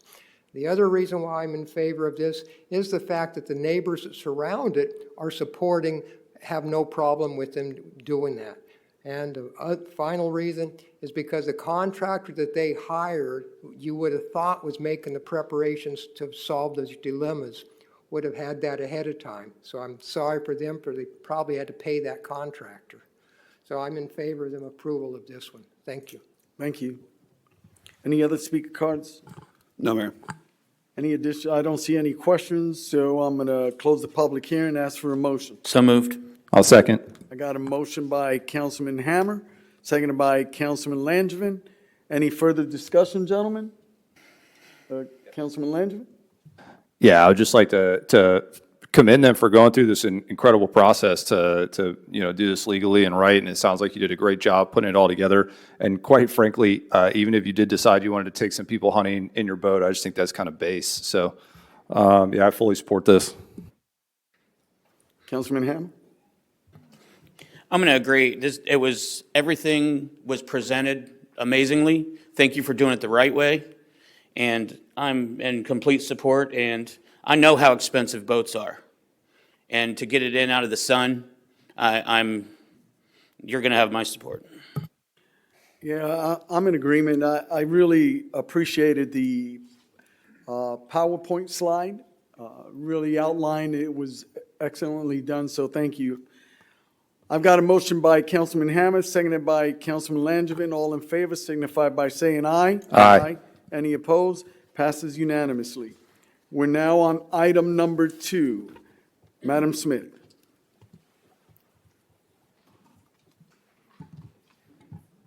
Oops, sorry.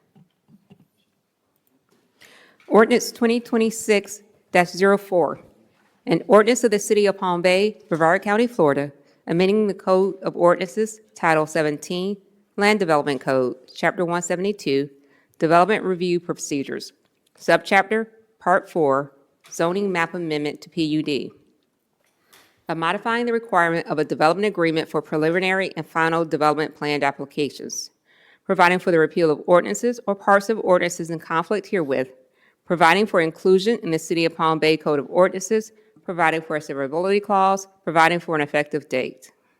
Thank you, ma'am. Mr. Morton. Thank you, Honorable Mayor, City Staff, or City Council. As you were, I'm going to open up the public hearing and carry on, Mr. Morton. Thank you very much. This is a proactive move. I'm going to ask Jason DiLorenzo to come up and present, but essentially it's, in the vein of us trying to be efficient both with staff time and resources, adding clarity to the public process, and also adding clarity to, like we did tonight with citizens, anyone who's coming forward to build or do a project. So Mr. DiLorenzo, if you could present kind of why we're bringing this tonight and how the benefits of this are, that'd be great. Yes, sir. Good evening, Mayor, City Council, Jason DiLorenzo, Deputy City Manager. This is, as Mr. Morton said, a proactive approach by growth management. Currently, a development agreement is required at both the preliminary development plan and final development plan. I'm sure over the years you've seen when the preliminary development plan comes to you, a lot of times not all the information is available at that point, but yet we're going through this process of developing, having the developer's agreement completed at that time. What happens is when they go to a final development plan, a lot of those things in the development agreement have to change because now the project is further flushed out, right? There's more information to provide in the final development plan for you to review and review.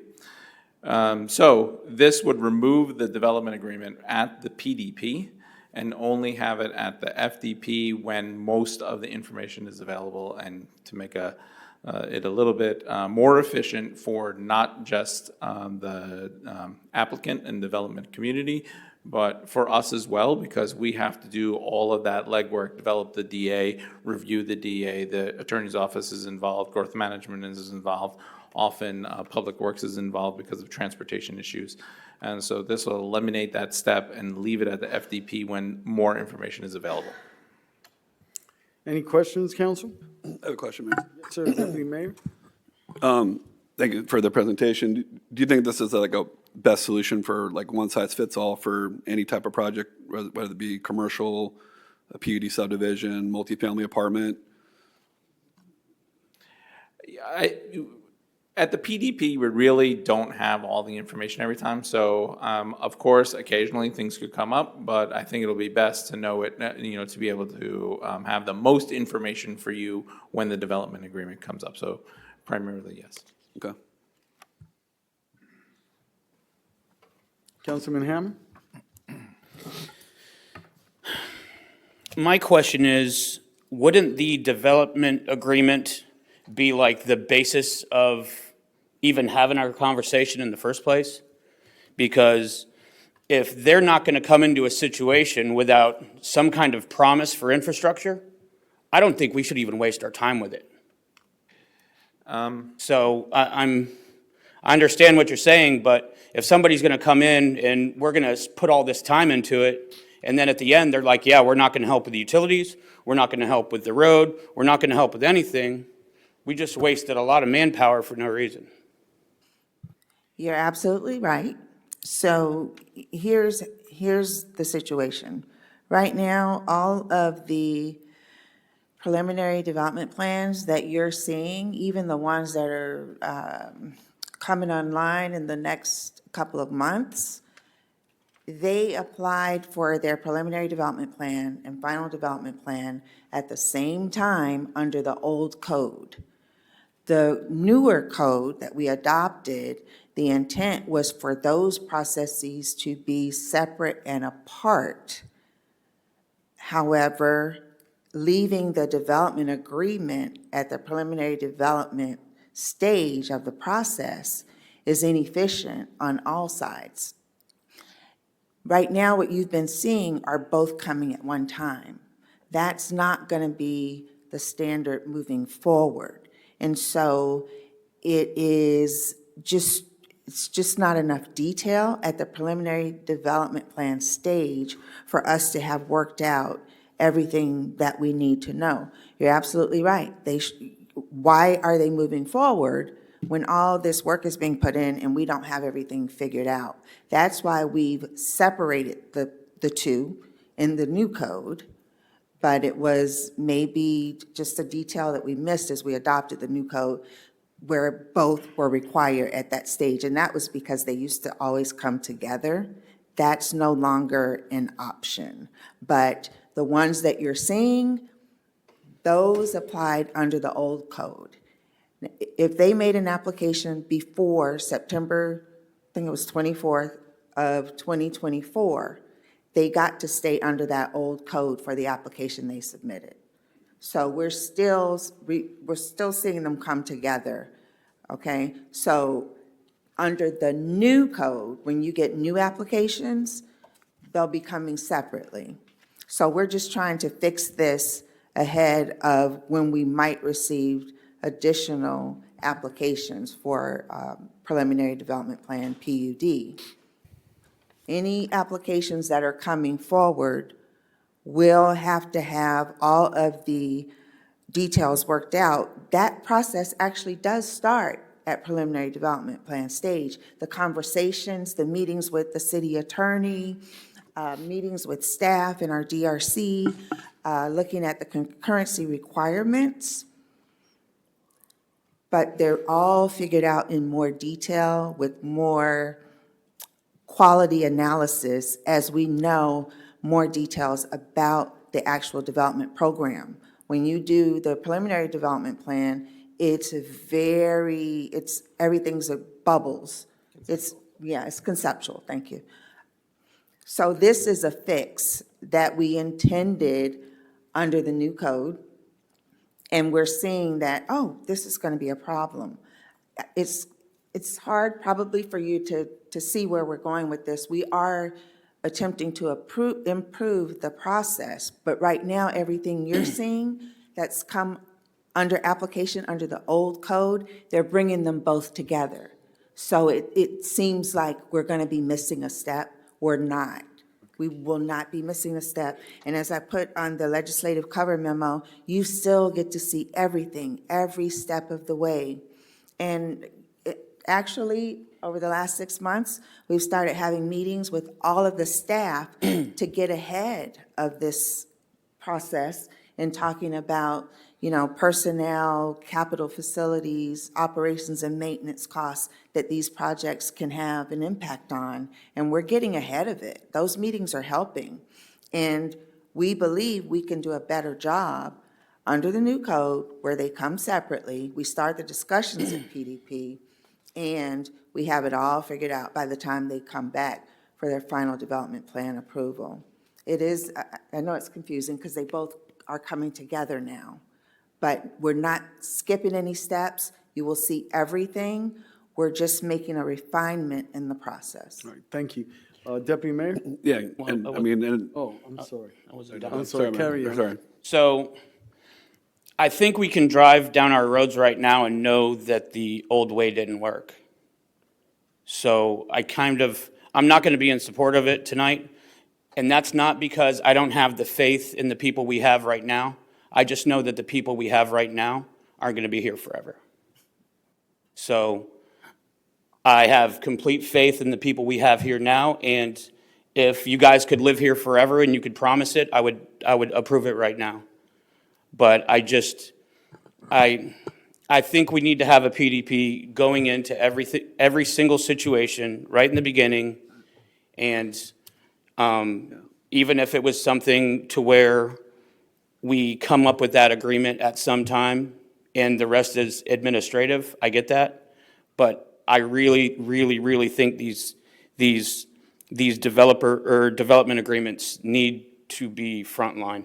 I really do. I think they need to be one of the most things that we talk about, because we're always talking about these developers coming in and not giving to the city, not putting in for roads, not putting in for everything. And I truly think that needs to be at the front line of discussion with every single developer we have moving forward. So. Thank you. Deputy Mayor? So, I mean, obviously, we're not getting rid of the PDP itself. We're just asking when council will review and approve the development agreement. The issue, in my opinion, of asking for the development agreement too early on a bubble plan is a lot of things can change depending on St. John's Water Management District, comments back from staff on what's allowed density-wise, setback-wise. And I think it's too early in the process to ask for a development agreement and a PDP. And at the end of the day, we're not getting rid of the PDP or the development agreement. We're just making it a more efficient process. And this is, in my opinion, this is when the public gets mad at the process, because they see the developers agreement change so much over 6 or 7 months. And it just gets refined at the right proper moment if we switch to this system. So I'll be in support of it tonight. Thank you. Does that conclude your presentation? Thank you. Don't go far. Anyone in the audience wish to speak for or against this item? Please step forward, Master Chief.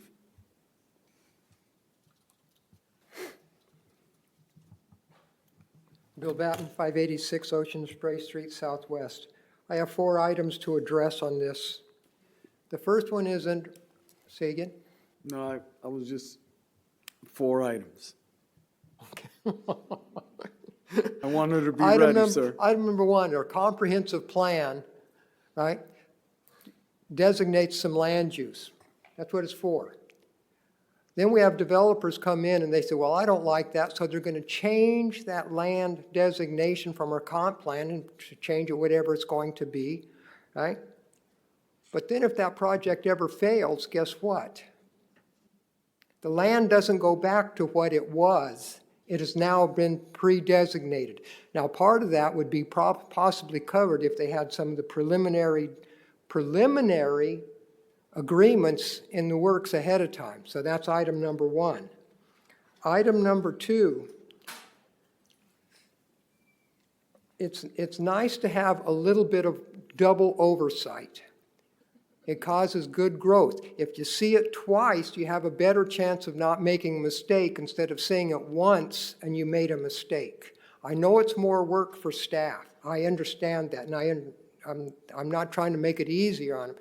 But if you see something twice, you have a better chance of correcting something that would be wrong instead of on the final development saying, okay, well, we approved it. We saw it once and we approved it. We're stuck with it. Because we've seen that happen before. It's hard to say no once you've already said yes in a development. And item number 4, planning and zoning recommended denial on this for some of the same reasons I've already addressed. I also understand, I'm sorry for staff if it makes a lot more work for them, but 2 times reviewing something, in my opinion, is not bad. Thank you. Thank you. Anyone else in the audience wish to speak regarding this item?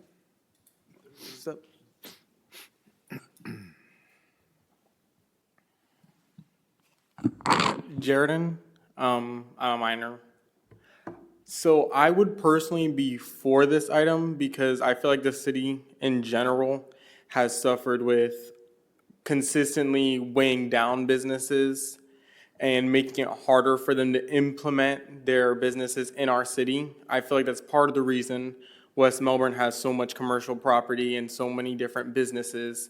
And if you want to work or really shop anywhere, you have to go to West Melbourne and you gotta go to Hammock Landings or Melbourne Mall and so on and so forth.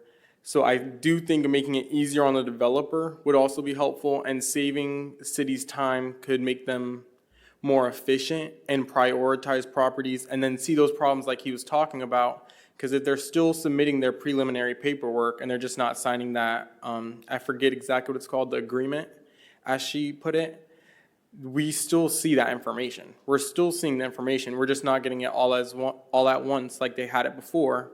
We're just getting it in 2 steps. And that first step, they're still seeing that information.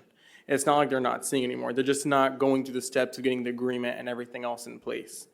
So I think making it easier on the businesses to implement themselves in Palm Bay would always be a great idea, because seeing more commercial property would really be nice in Palm Bay. And you're a Palm Bay resident? Yes. And you're a minor? Yes. Thank you. Anyone else in the audience wish to speak for or against this item?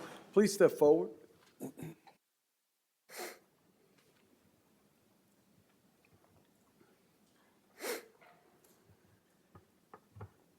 Phil Weinberg, 466 Scanlon Road. As most of you probably know, I'm a real estate appraiser by profession. Now, as Althea mentioned, as Deputy Mayor mentioned, that it doesn't really make sense to have a development agreement with a preliminary development plan, because by the time a final development plan is submitted, there have been changes. So what the heck are you approving? You have to look it over again. So it really is more efficient to go ahead and make this change and the development plan after the the development agreement after the final development plan, where you know exactly what they're going to build. Copy that. Thank you, sir. Anyone else in the audience wish to speak for or against this item? Seeing none, Althea, I'd like for you to step up and address some of the concerns from our residents. Yes, sir. So what I'll say with regard to developers coming in and they request, oh, let's change the land use, let's change the zoning, that's how it all starts. Well, in the city, we have a history of having annexed properties, and at the time, we didn't do 3 things. We didn't make the property owner enter into an annexation agreement, which is common. We did not assign the land use and the zoning at the time of the annexation. That's important, and that's what we will be doing as we annex new properties. That's going to help us decide then and there what those land uses will be. And that's the preliminary agreements that Mr. Batten was talking about. Any annexation agreements will help alleviate a lot of this. One of the things that Mr. Morton and Mr. De Lorenzo have done with regard to helping us improve this process is we've started not only just meeting as a team, all the departments who look at these applications, they've also started doing what we call a term sheet, which is part of that preliminary discussion and negotiation before the final DA is developed. And we're getting it better and better each time. And we're entering rooms where we have people offering to give us the land for the fire station, to buy the trucks, to cover the costs, to give us parks. Those discussions are happening. I promise you, this will not short circuit or it will be the best thing for this community. It breaks my heart, really, that we have a temporary Station 9 in an area of the city that is really the size of a small community, a small town. That's not going to happen here anymore. I know we can't promise to be here for 50 years, but we're putting the foundation, we're putting the pieces in place to make sure moving forward, when we all win the lottery next weekend, the systems will be in place to make sure whoever you hire knows how to do it right. Thank you. You're Thank you. Mr. Morton, any concluding remarks? Again, just perspective, not trying to sway opinion. For me, it's tactics and strategy. And, just to counter to Mr. Batten's point, when we negotiate too early, which we've done a lot of times, and you put something down in that document, it is incredibly hard to pull it back. And so, it isn't a perfect process. We're making progress, but for me, it's playing chess and making sure that we put ourselves always in the best position to negotiate and get our needs. Now, I think this is an outcome for that. That's why I brought it forward. Maybe imperfect, and I respect those comments. So I just wanted to kind of leave, my thinking so you understand why I, commented on it tonight and asked staff to come up and present. But we will obviously proceed and be successful, I believe, regardless of how council, ultimately weighs in. Thank you. So, Councilman Hammer, please use the button. I did. Oh, well, I haven't gotten it. With that being said, does a PDP in the beginning obligate us for something that would take out negotiations in between the first and the second? So say we agree to something in the beginning, but while they're going through the steps, they find something that we can take away and gain. Would having it in the beginning take away that factor? So say we have an obligation that's fit in the first PDP, but things are happening. Are we able to take that out of the first PDP, or does that PDP hold us to what we said we're going to do in the first one? I might not be understanding the question, but I think the PDP is more of a... Does the first PDP obligate us? Well, it's more of a compliance piece towards reflection of the developer's intent in the zoning code. The DA is where we not only can enforce terms of the code, but also ask for concomitant factors such as additional ameliorations, equipment, staffing. So I'm not sure, maybe if you look like you were going to answer, if you're understanding the question better, Ms. Jefferson? I think when we're talking about the preliminary development plan, we are already negotiating, we're already talking, we're already trying to figure out what it is that we actually need and what is reasonable, what is a reasonable request. Those conversations are happening. We may, if there's something, if you're saying if there's something missed, like, oh, we needed a larger site for this fire station, or gosh, now the chief has said things are changing in the industry and we need a different piece of equipment, but we asked for something else. Yes, if those negotiations are in the preliminary stages, by the time we get to the end, we're more confident, actually, that we've got it all worked out. So taking away the first one gives us more room to negotiate. Is that what Yeah, you're saying? We'll be negotiating longer. Okay. That's all I need. Yes, we actually see these development agreements 10, 12 iterations, and we're negotiating back and forth. Believe me, it's happening in the background. So if I'm tracking correctly, ma'am, does that conclude your question? If I'm tracking correctly, the PDP is all just conceptual, and it continues to change, so we're going to put it all in one, and we're going to continue to negotiate as we go on for the conclusion of it. Yes. It's kind of like streamlining, for Yes. lack of a better term. Am I tracking correctly? Okay. You are. Thank you. Mr. Morton, did you buzz in? Oh, Madam Attorney? Yes, I just wanted to clarify, because the preliminary development plan isn't so much what the city's doing. The preliminary development plan, you see, is the developer laying out their site, what their uses are, intensities, and all that. The final, which is going to come back, and you expect the preliminary development, the final development plan to be in substantial form as the preliminary development plan. The development agreement also is twice.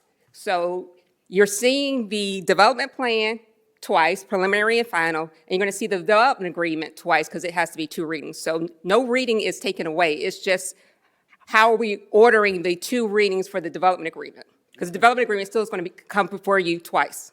Thank you. Okay, thank you. Thank you. So I'm going to close the public hearing at this time, and I'm going to say I'm all in streamlining, right, and equipping our city for the future. So I'm in support of this. I'll be seconding the motion. So moved. I'll second. I got a motion by Councilman Johnson, seconded by Mayor Medina. All in favor signify by saying aye. Aye. Any opposed? Passes 5-0. We are now on item number 3. I'm going to open up the public hearing and defer to Mr. Morton. Thank you, Honorable Mayor, City Council. I'm going to ask Ms. Denise Carter, who is absolutely our expert on all things CDBG and SHIP, to come up and present.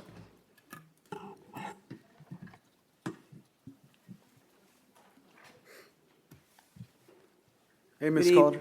Good evening. This is a request for approval of a substantial amendment to the program year 2025-2026 Community Development Block Grant Action Plan. In accordance with federal regulations and the city's citizen participation plan, the proposed change constitutes a substantial amendment to the city's action plan and requires public notification, city council, and HUD approval. The Housing and Community Development Division published a request for proposals, accepting proposals from nonprofit agencies and city departments from November 3rd of 2025 through November 14th. The Housing Division staff reviewed all of the applications. Aside from eligible administrative expenses for program administration, the substantial amendment proposes to fund 4 public services agencies and 4 public park improvement projects. The Community Development Advisory Board unanimously approved the proposed substantial amendment at their January 21st regular meeting. The amendment was advertised in Florida Today on January the 20th, providing for a 30-day public comment period ending this evening at council meeting, and to date, no comments have been received. In terms of nonprofit agencies recommended for funding, including Aging Matters, Catholic Charities, Greater Melbourne Police Athletic League, and Matthews Hope, I would like to update the city on some new federal requirements that the federal government is implementing. In our grant agreement that we signed with the U.S. Department of Housing and Urban Development, the city will be implementing the systematic alien verification for entitlements called SAVE program. Say that again, ma'am? SAVE. SAVE. S-A-V-E. Thank you. It stands for Systematic Alien Verification for Entitlements. It is an intergovernmental service administered by the U.S. U.S. Citizenship and Immigration Services, a component of the Department of Homeland Security. It is an online, near real-time tool that allows federal, state, and local government agencies to verify the immigration or citizenship status of individuals applying for public benefits. As soon as we can get the program together, because HUD hasn't provided any guidance, they just wanted us to do it, but they gave no guidance. So we're trying to find out all of the requirements that we have to put together, and we're going to be moving forward with that. So I wanted to just let you all know that. We will only be reimbursing because we don't pay anybody. They use their monies first, and then they ask us for reimbursement, ask the city for reimbursement. So we will only be reimbursing the agencies for the people that clear the system. So I wanted to make sure that you were aware of that. Staff recommends approval of the substantial amendment to program year 2025-2026 CDBG action plan and submittal to the U.S. Department of Housing and Urban Development. Thank you, ma'am. Any questions of staff, council? Seeing none? Okay, I'm going to open it up to the public. Anyone wish to speak for or against this item?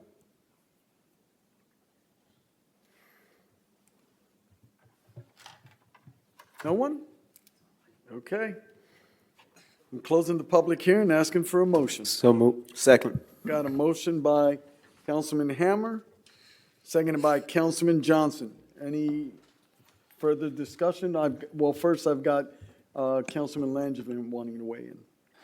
Yes, Mayor. So I think you all know what I'm going to say. Since the last time we went over these CDBG funds, and I hadn't had a lot of research in front of me, but I knew that there were significant issues with Catholic Charities in regards to the immigration and the open border situation that we dealt with for 4 years. Since then, I've talked to multiple people, including investigative journalists who went and spent time in the Darien Gap, went to the southern border, spent their entire time during those 4 years investigating this. Excuse me. And all the evidence that I got back was that Catholic Charities was the #1 NGO in the United States once these people got to the southern border, moving these people across the United States. Even some of the investigative journalists dealing with the Somali fraud in Maine said that the Catholic Charities was instrumental in bringing these people in, helping them get set up, et cetera. I understand that they're telling us that they're doing homeless stuff, and they probably are. But the fact that we're giving them money, that whether it goes directly to the homeless stuff or not, that alleviates resources in other areas, that they can do other things, they can pay their staff, their administration, or conduct other charitable deeds that they see fit. So in my opinion, Catholic Charities is one of the largest NGOs, it's affiliated with the largest church in the world. If they want to do a righteous mission, let them raise money and do the righteous mission. The money that we are being trusted with by the taxpayers should be 100% above reproach. There shouldn't be any questions that the organization that we're giving that money to has anything going on. And it's my understanding, and staff can correct me if I'm wrong, that we can also use some of this money on certain capital projects. So we're in the middle of a DOGE right now. That's going to affect areas of the city that some of these capital projects can be used on. And so how do we justify being in a DOGE, not lowering people's taxes, but then saying, and taking services away or neglecting services, maybe in the Parks and Recreation Department or something like that, but then saying, well, we're going to give money to a nonprofit that could raise money on its own. So I have substantial concerns with that. And if Catholic Charities is going to stay on, I'm going to be a no. I'm asking that we move the funding from Catholic Charities to a capital project, but short of that, moving it to a different NGO that we know is beyond reproach. Thank you. So, Ms. Carter, in the project description of Catholic Charity, the agency is seeking funding for homeless prevention programs to assist low-income households at risk of homelessness because of financial inability to pay rent or utility costs. The agency would provide case management. CDBG funds will be used to provide one-time rent and/or utility assistance and case management, which includes creating a budget and referrals to other services or training. This is a stopgap, is what I'm seeing here, right? This is based on what their project description is. Who's holding them to the fire that this will be We used in that? we monitored Catholic Charities Okay. every year, and they had one of the best performances that we had during our monitoring. They keep very good records. And I can tell you, there's a need. In fact, I was just dealing with a gentleman today who, he's disabled and his wife is disabled, and they have some problems with their current apartment that they're in. So I called Catholic Charities. They're waiting on our contract. Okay, thank you. And she said she had no problems spending the money because there's a lot of people that are hurting from losing their jobs, and they need some help. Thank you, ma'am. Right now, I got a motion by Councilman Hammer, seconded by Councilman Johnson. Councilman Johnson or Councilman Hammer, you made the motion. Any comments, sir? Yes, I'm going to be in support of this tonight, but I wanted to thank staff for bringing aging matters in. That's something that I keep very, very close to my heart. And as well as Matthew's Hope, you do amazing work for our city. You truly do. You both do.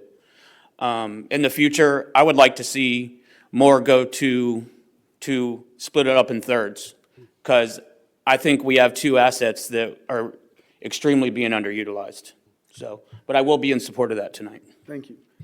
Councilman Johnson, anything you want to add? The last thing, just all of these dollars have to be utilized for Palm Bay citizens, correct? Correct.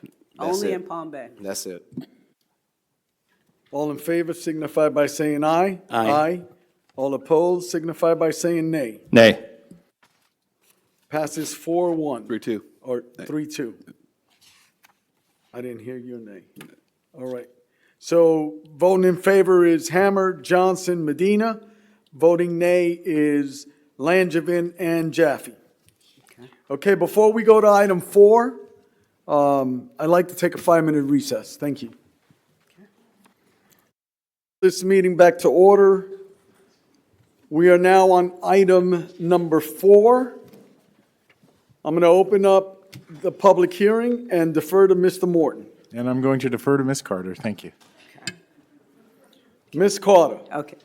This is a request for approval of substantial amendments to program years 2024, 2025, and 2025, and 2026 Community Development Block Grant Action Plans in accordance with federal regulations and the city's Citizen Participation Plan. The proposed new project or activity requires a substantial amendment to the city's action plan. The Community Development Advisory Board unanimously approved the substantial amendment at their January 21st meeting. To implement this request, it is necessary to reallocate leftover funds from completed or closed projects, cancel one project, and allocate funds to this new multi-use court improvement.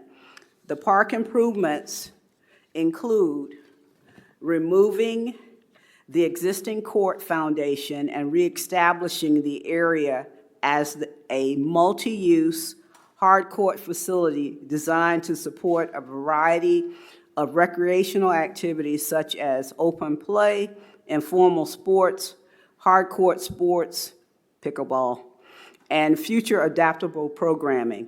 This project does include a permanent specialized hockey amenity, and it's at Liberty Park. This amendment was advertised in Florida Today on January the 20th, providing for a 30-day public comment period ending on this evening at the council meeting. Staff recommends approval of the substantial amendment to program years 2024, 2025, and 2025, 2026 CDBG action plans, and submittal to the U.S. Department of Housing and Urban Development for this project. Thank you. I believe Deputy Mayor's got a question. Ms. Carter, the Phase 1 environmental and the Phase 2 that's now in place, what budgets were used for those expenses? Our community development block grant funds Okay. were used. So pulling the $200,000 from this won't take away to pay the bill on the Phase 2 environmental? Is that money's already allocated? That's actually being done free It's by free. the EPA. Okay, So Phase 2 is being paid for excellent. by a grant from the EPA. All right, wonderful, thank you. Councilman Hammond? My question was exactly the same. After reading this, I was extremely concerned on the conditions at Victoria Park, so that was my question. Thank Okay. you for Thank asking you. it, sir. Any other questions of Ms. Carter? Seeing none, council. Is there anyone in the audience that wishes to speak for or against this item? Seeing none, I'm closing the public hearing, asking for a motion. So moved. Second. Got a motion by Councilman Hammer, seconded by Deputy Mayor Jaffe. Any further discussion, gentlemen? None. Sir? No, Mayor. All in favor signify by saying aye. Aye. Any opposed signify by saying nay. Nay. Passes 4-1. We are now on procurements, item number 1. Mr. Morton.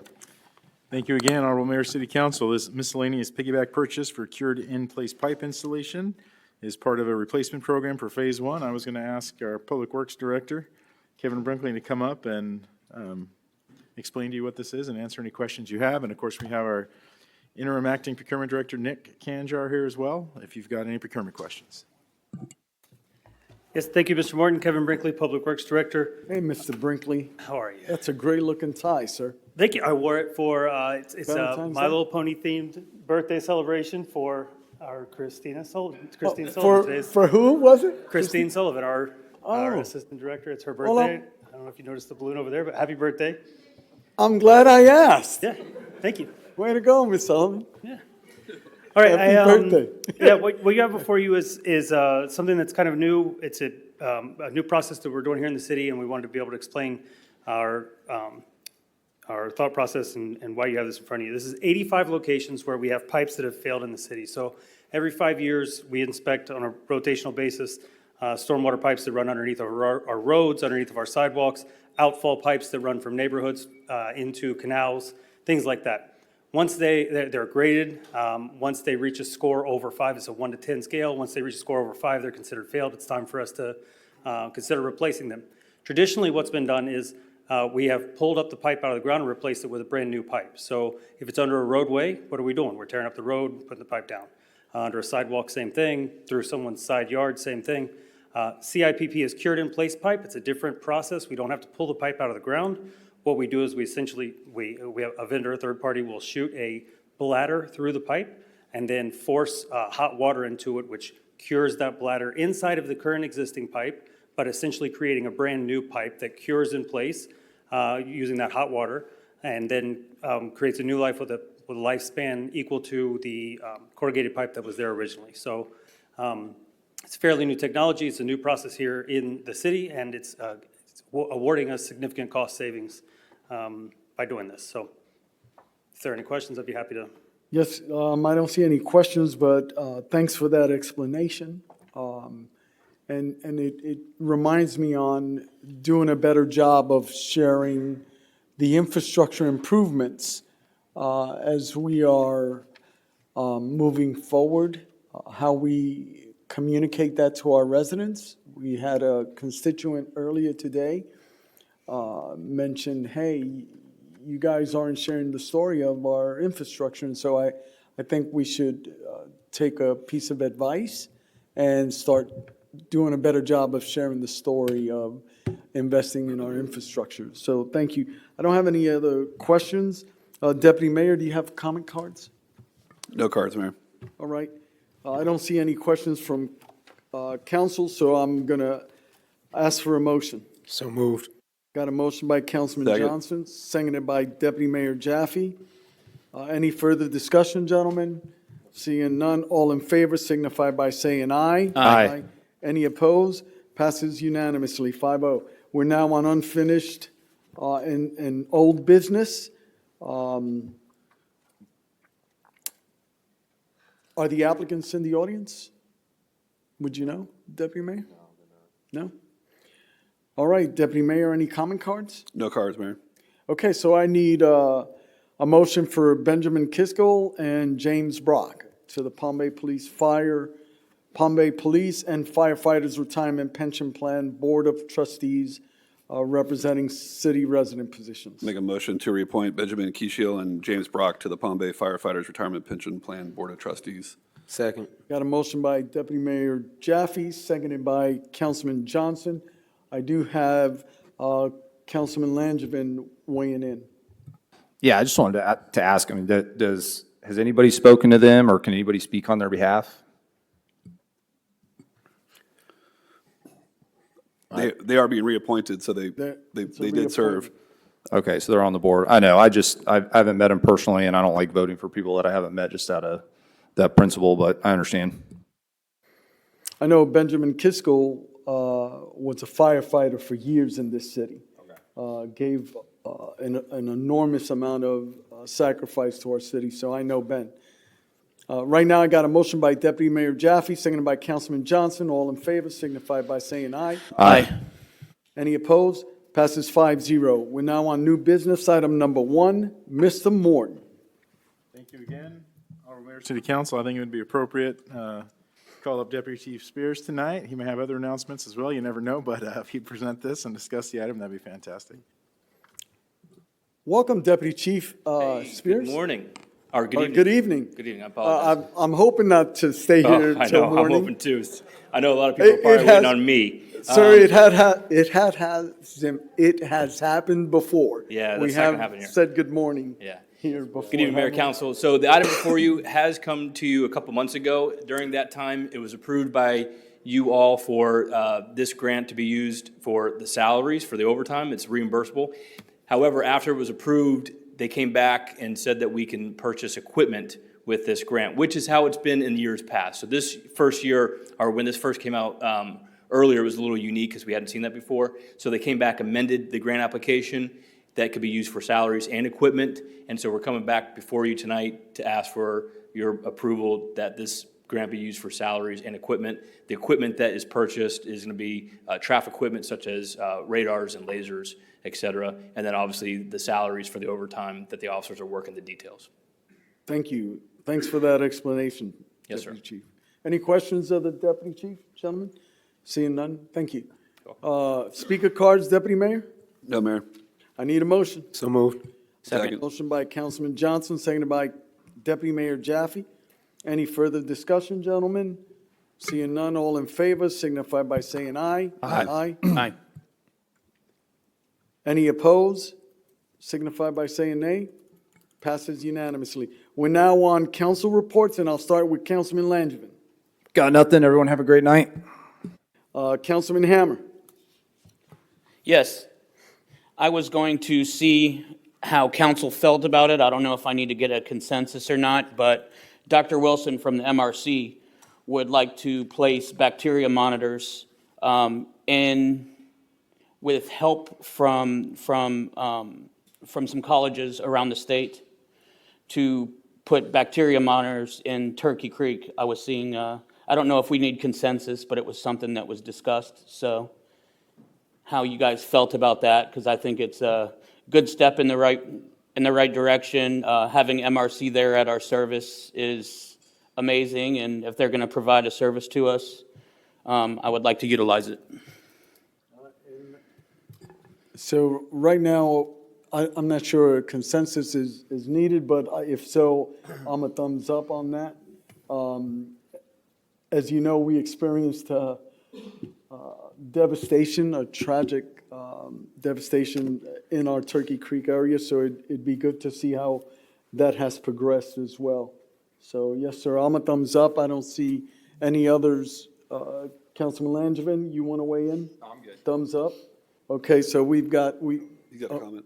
okay, Councilman, or as you were, Mr. Morton. I'm sorry, maybe my timing's off, but I would appreciate consensus because I would like to bring Okay. back a hold harmless and just a general use and obligation agreement for you to consider.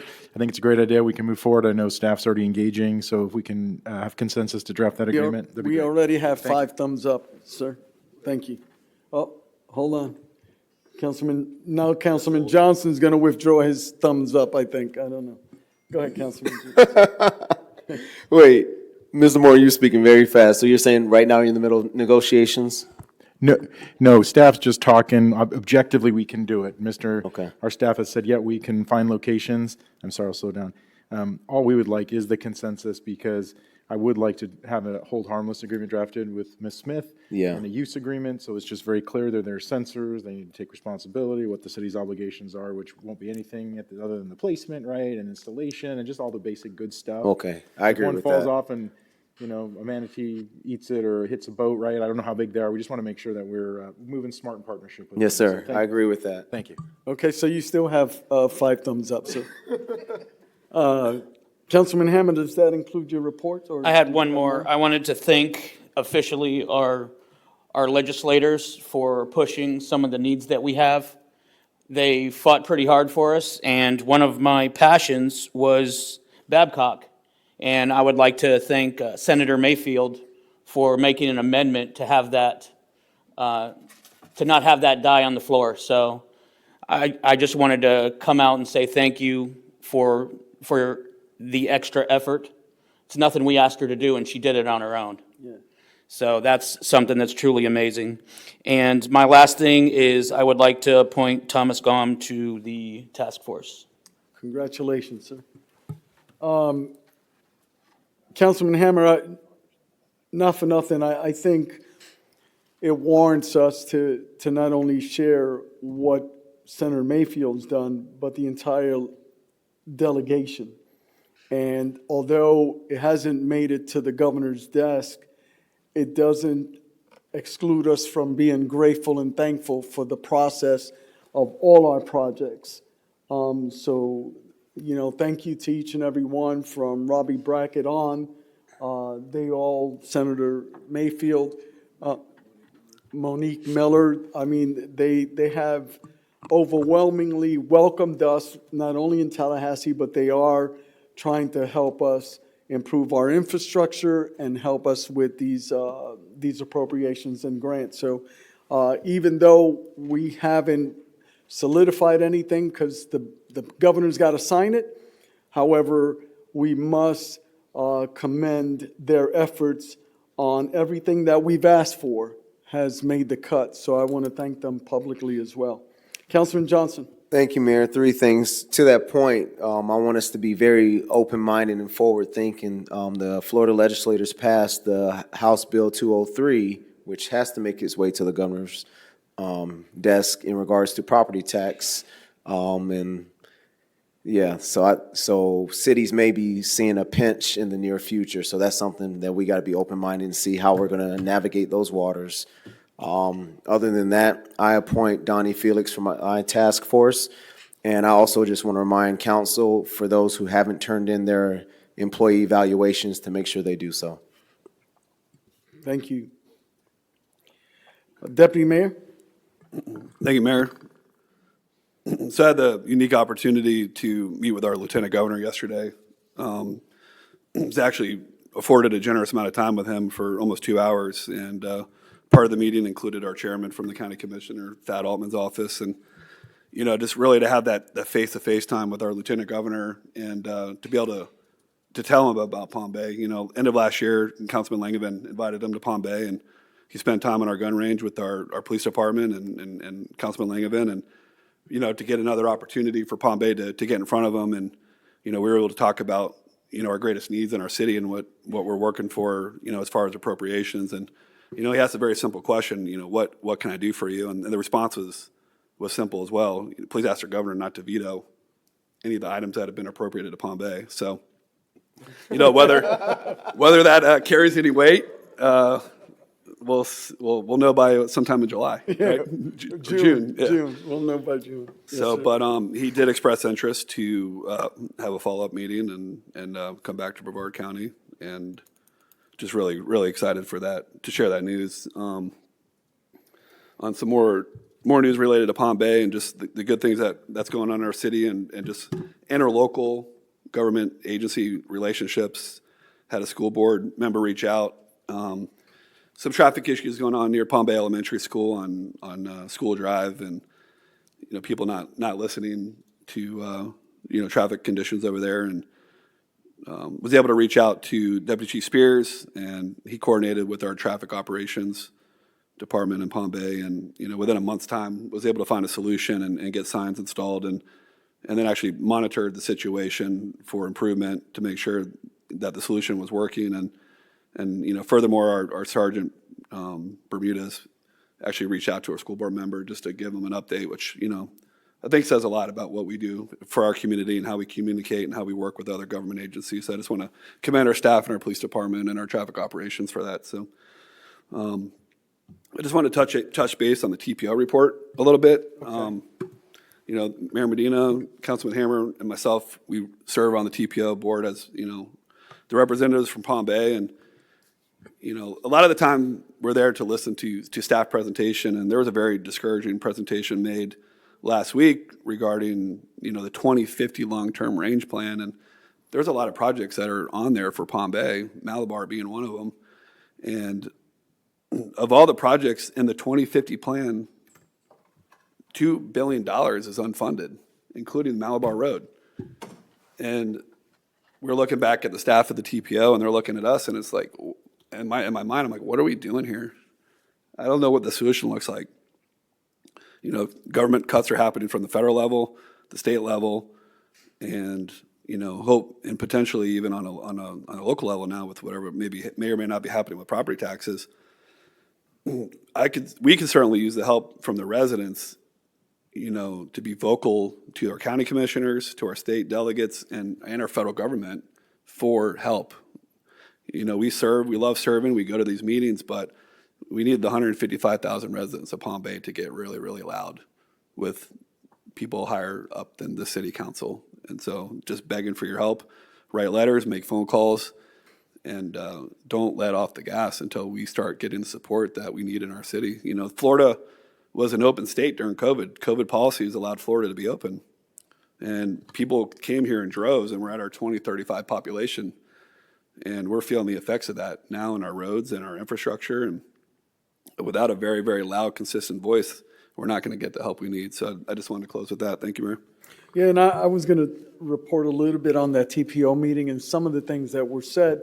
So just so that we understand, what was discussed was the deficit, all the projects, and what was placed before cities and local government was the opportunity for increasing the local option gas tax, which has not been increased in multiple decades. So that being said, that was part of that discussion.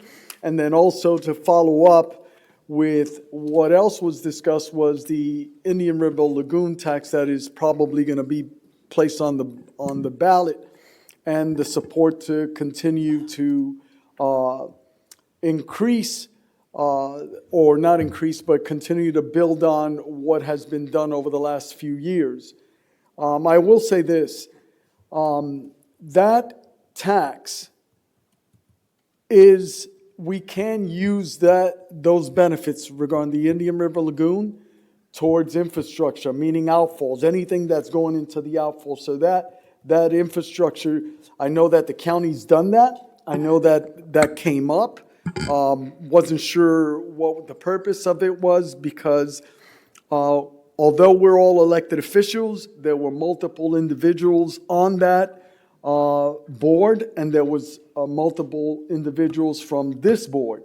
So we always have to be cautious how we speak. I can speak here in front of you because we're all here together in the sunshine, right? So I just want to make sure that we're understanding that lagoon tax, you can use it for infrastructure as long as it's improving the Indian River Lagoon. So anyway, with that, that concludes my council reports. I do, yes, sir, Councilman Johnson? Just, I guess a point of clarification on the local option gas tax. That amount of money is going to continue to dwindle as we see more electric vehicles come onto our roads. And then even with raising it, you're just going to be putting it on to a population that's dedicated to, sticking it out with fuel you're going to have to either tax the road itself because the gas isn't going to get it, especially when we look at 5-10 years from now. That might have already been made. That point might have already been made, but that's all. You're spot on, brother. I brought that up. My colleagues can attest that that's where I went with the LOGTs. So, but anyway, that concludes. You're spot on, though. At this time, I want to go to Mr. Morton for his legal reports or his any additional reports. No. I'm already thinking about you, Madam Smith. Happy birthday, Miss Christine Sullivan, the sticky note that held Public Works together for a long time. We appreciate you. Happy birthday. I did make a comment a few months back, I think maybe it was a month and a half ago, that we would address Flock in May. We found out that the contract might go a little longer than we originally anticipated, but I'm still going to bring that forward for a May conversation because that's what we told the public. So I think it's absolutely imperative that we do that. So I will continue to keep that on the agenda, but I wanted to acknowledge that we made a calculation error in the renewal date. It actually goes 5 years longer than we thought, but we're still going to bring it back for conversation. So where the contract ends when? Oh, in Deputy 5 Chief more? knows right off the top of his head. Yeah, it'll be 5 years from 2031. Okay, but we're still going to have this conversation. I believe, yes, sir. And because- perhaps we could bring in a totality in that conversation and how we move forward. That was the plan, the presentation, Aye, aye, the sir. direction, let the public comment, all those things that we said we would do. Okay. 2029. Open house. So we're having an open house for utilities on March 12th. More information is going to come. It was part of the initiatives we had for transparency and communication with the public. We just closed the website survey. We're looking at that feedback we got to make our website more functional, better, more accessible, more useful to our residents. And we're doing this open house at utilities to invite people in to have these conversations, show them what we do, not just tell them, but show them what we do. And so I'm really looking forward to that. The utility staff's been working very hard to put that together. And then following that up sometime in the spring, maybe early summer, we're going to do a companion open house at Public Works. And same thing, let people come in, see what we do, see operations, really start to understand what their city does on a daily basis. So it's part of our strategy to continue to open our doors, engage our community, and let them have conversations and see firsthand, not just hear about it in reports, but see firsthand, what we're doing. So really looking forward to that. Want to welcome Dennis Bunt as our new interim acting, I think I said the title right, I apologize if I did not, code compliance manager.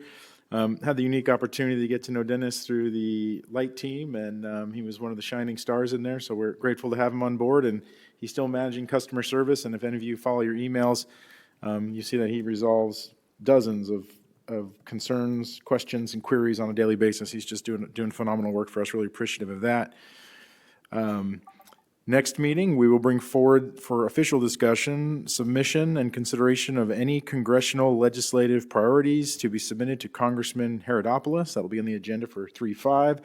I did submit to you today in the report a copy of the form, a copy of the last requests under Congressman Posey, and a copy of our requests and our success under Congressman Herodopoulos, just to sort of refresh your memory where we've been, where we're currently going, and hopefully that informs you of where you would like to go with these new legislative requests.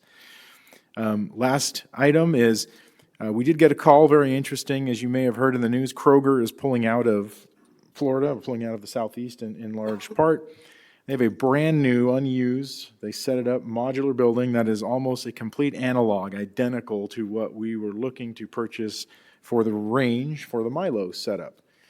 We can have it for free. We just have to move it to the range. I think the cost of that move is about $40,000, we believe. We have to act very quickly. Will save us about $250,000 in the purchase of the building. However, I don't think it's going to save us $250,000. I'd like to explain and get some direction from council. We've augmented our legislative request for the Frank Tobar building. The reason being is we'd like to, get this building, acquire it, and then use those funds that we would get in our match that's required in that legislative approval to do the site work, place the this new Frank Tobar building for Milo, do the improvements. And then, as you gentlemen probably know, those 2 classrooms are in really bad shape. So the additional revenue I programmed into the modification that we would go ahead and remodel and update and clean up those classrooms. I mean, they're in bad shape. And so it just helps us advance in a significant way by about $225,000 to $250,000 less the moving cost. Projects on the range for essentially the same amount of money. But while it's in my discretion to have secured the building, I really want you guys understanding, get support from council. If you don't think it's a good idea, if you have different suggestions, love to have that conversation and get consensus one way or another tonight, please. So I guess the first thing I'd like to ask is, what's the condition of that mod, or we? Brand do new, we know never it's inhabited, brand new? set up, and no one never used it. Okay,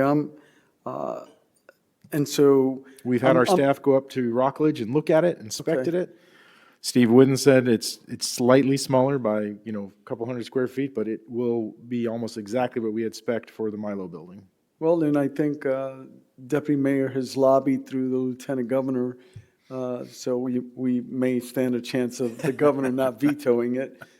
Yeah, I'm good with that. So Councilman Johnson, thumbs up. Hammer, Deputy Mayor. Yeah, my only comment, obviously, I think this is a great win for Palm Bay. I don't think we should catch our chickens before they hatch. If we're successful with the governor, then, I would say, I would authorize the money for the remodel of the modules, but until then, stay the course with the money being focused on the Milo system. Yes, and you point out a good fact. We will stay the course, and if for some reason our request fails, that building may sit uninhabited for a year or two, but we thought it was worth that opportunity to grab it and try to move it forward. So that is the risk, sir. I appreciate you pointing that out, Deputy Mayor. Does that conclude your report, Mr. Morton? Yes. Okay. Madam Smith? Nothing further. Okay, this meeting's adjourned.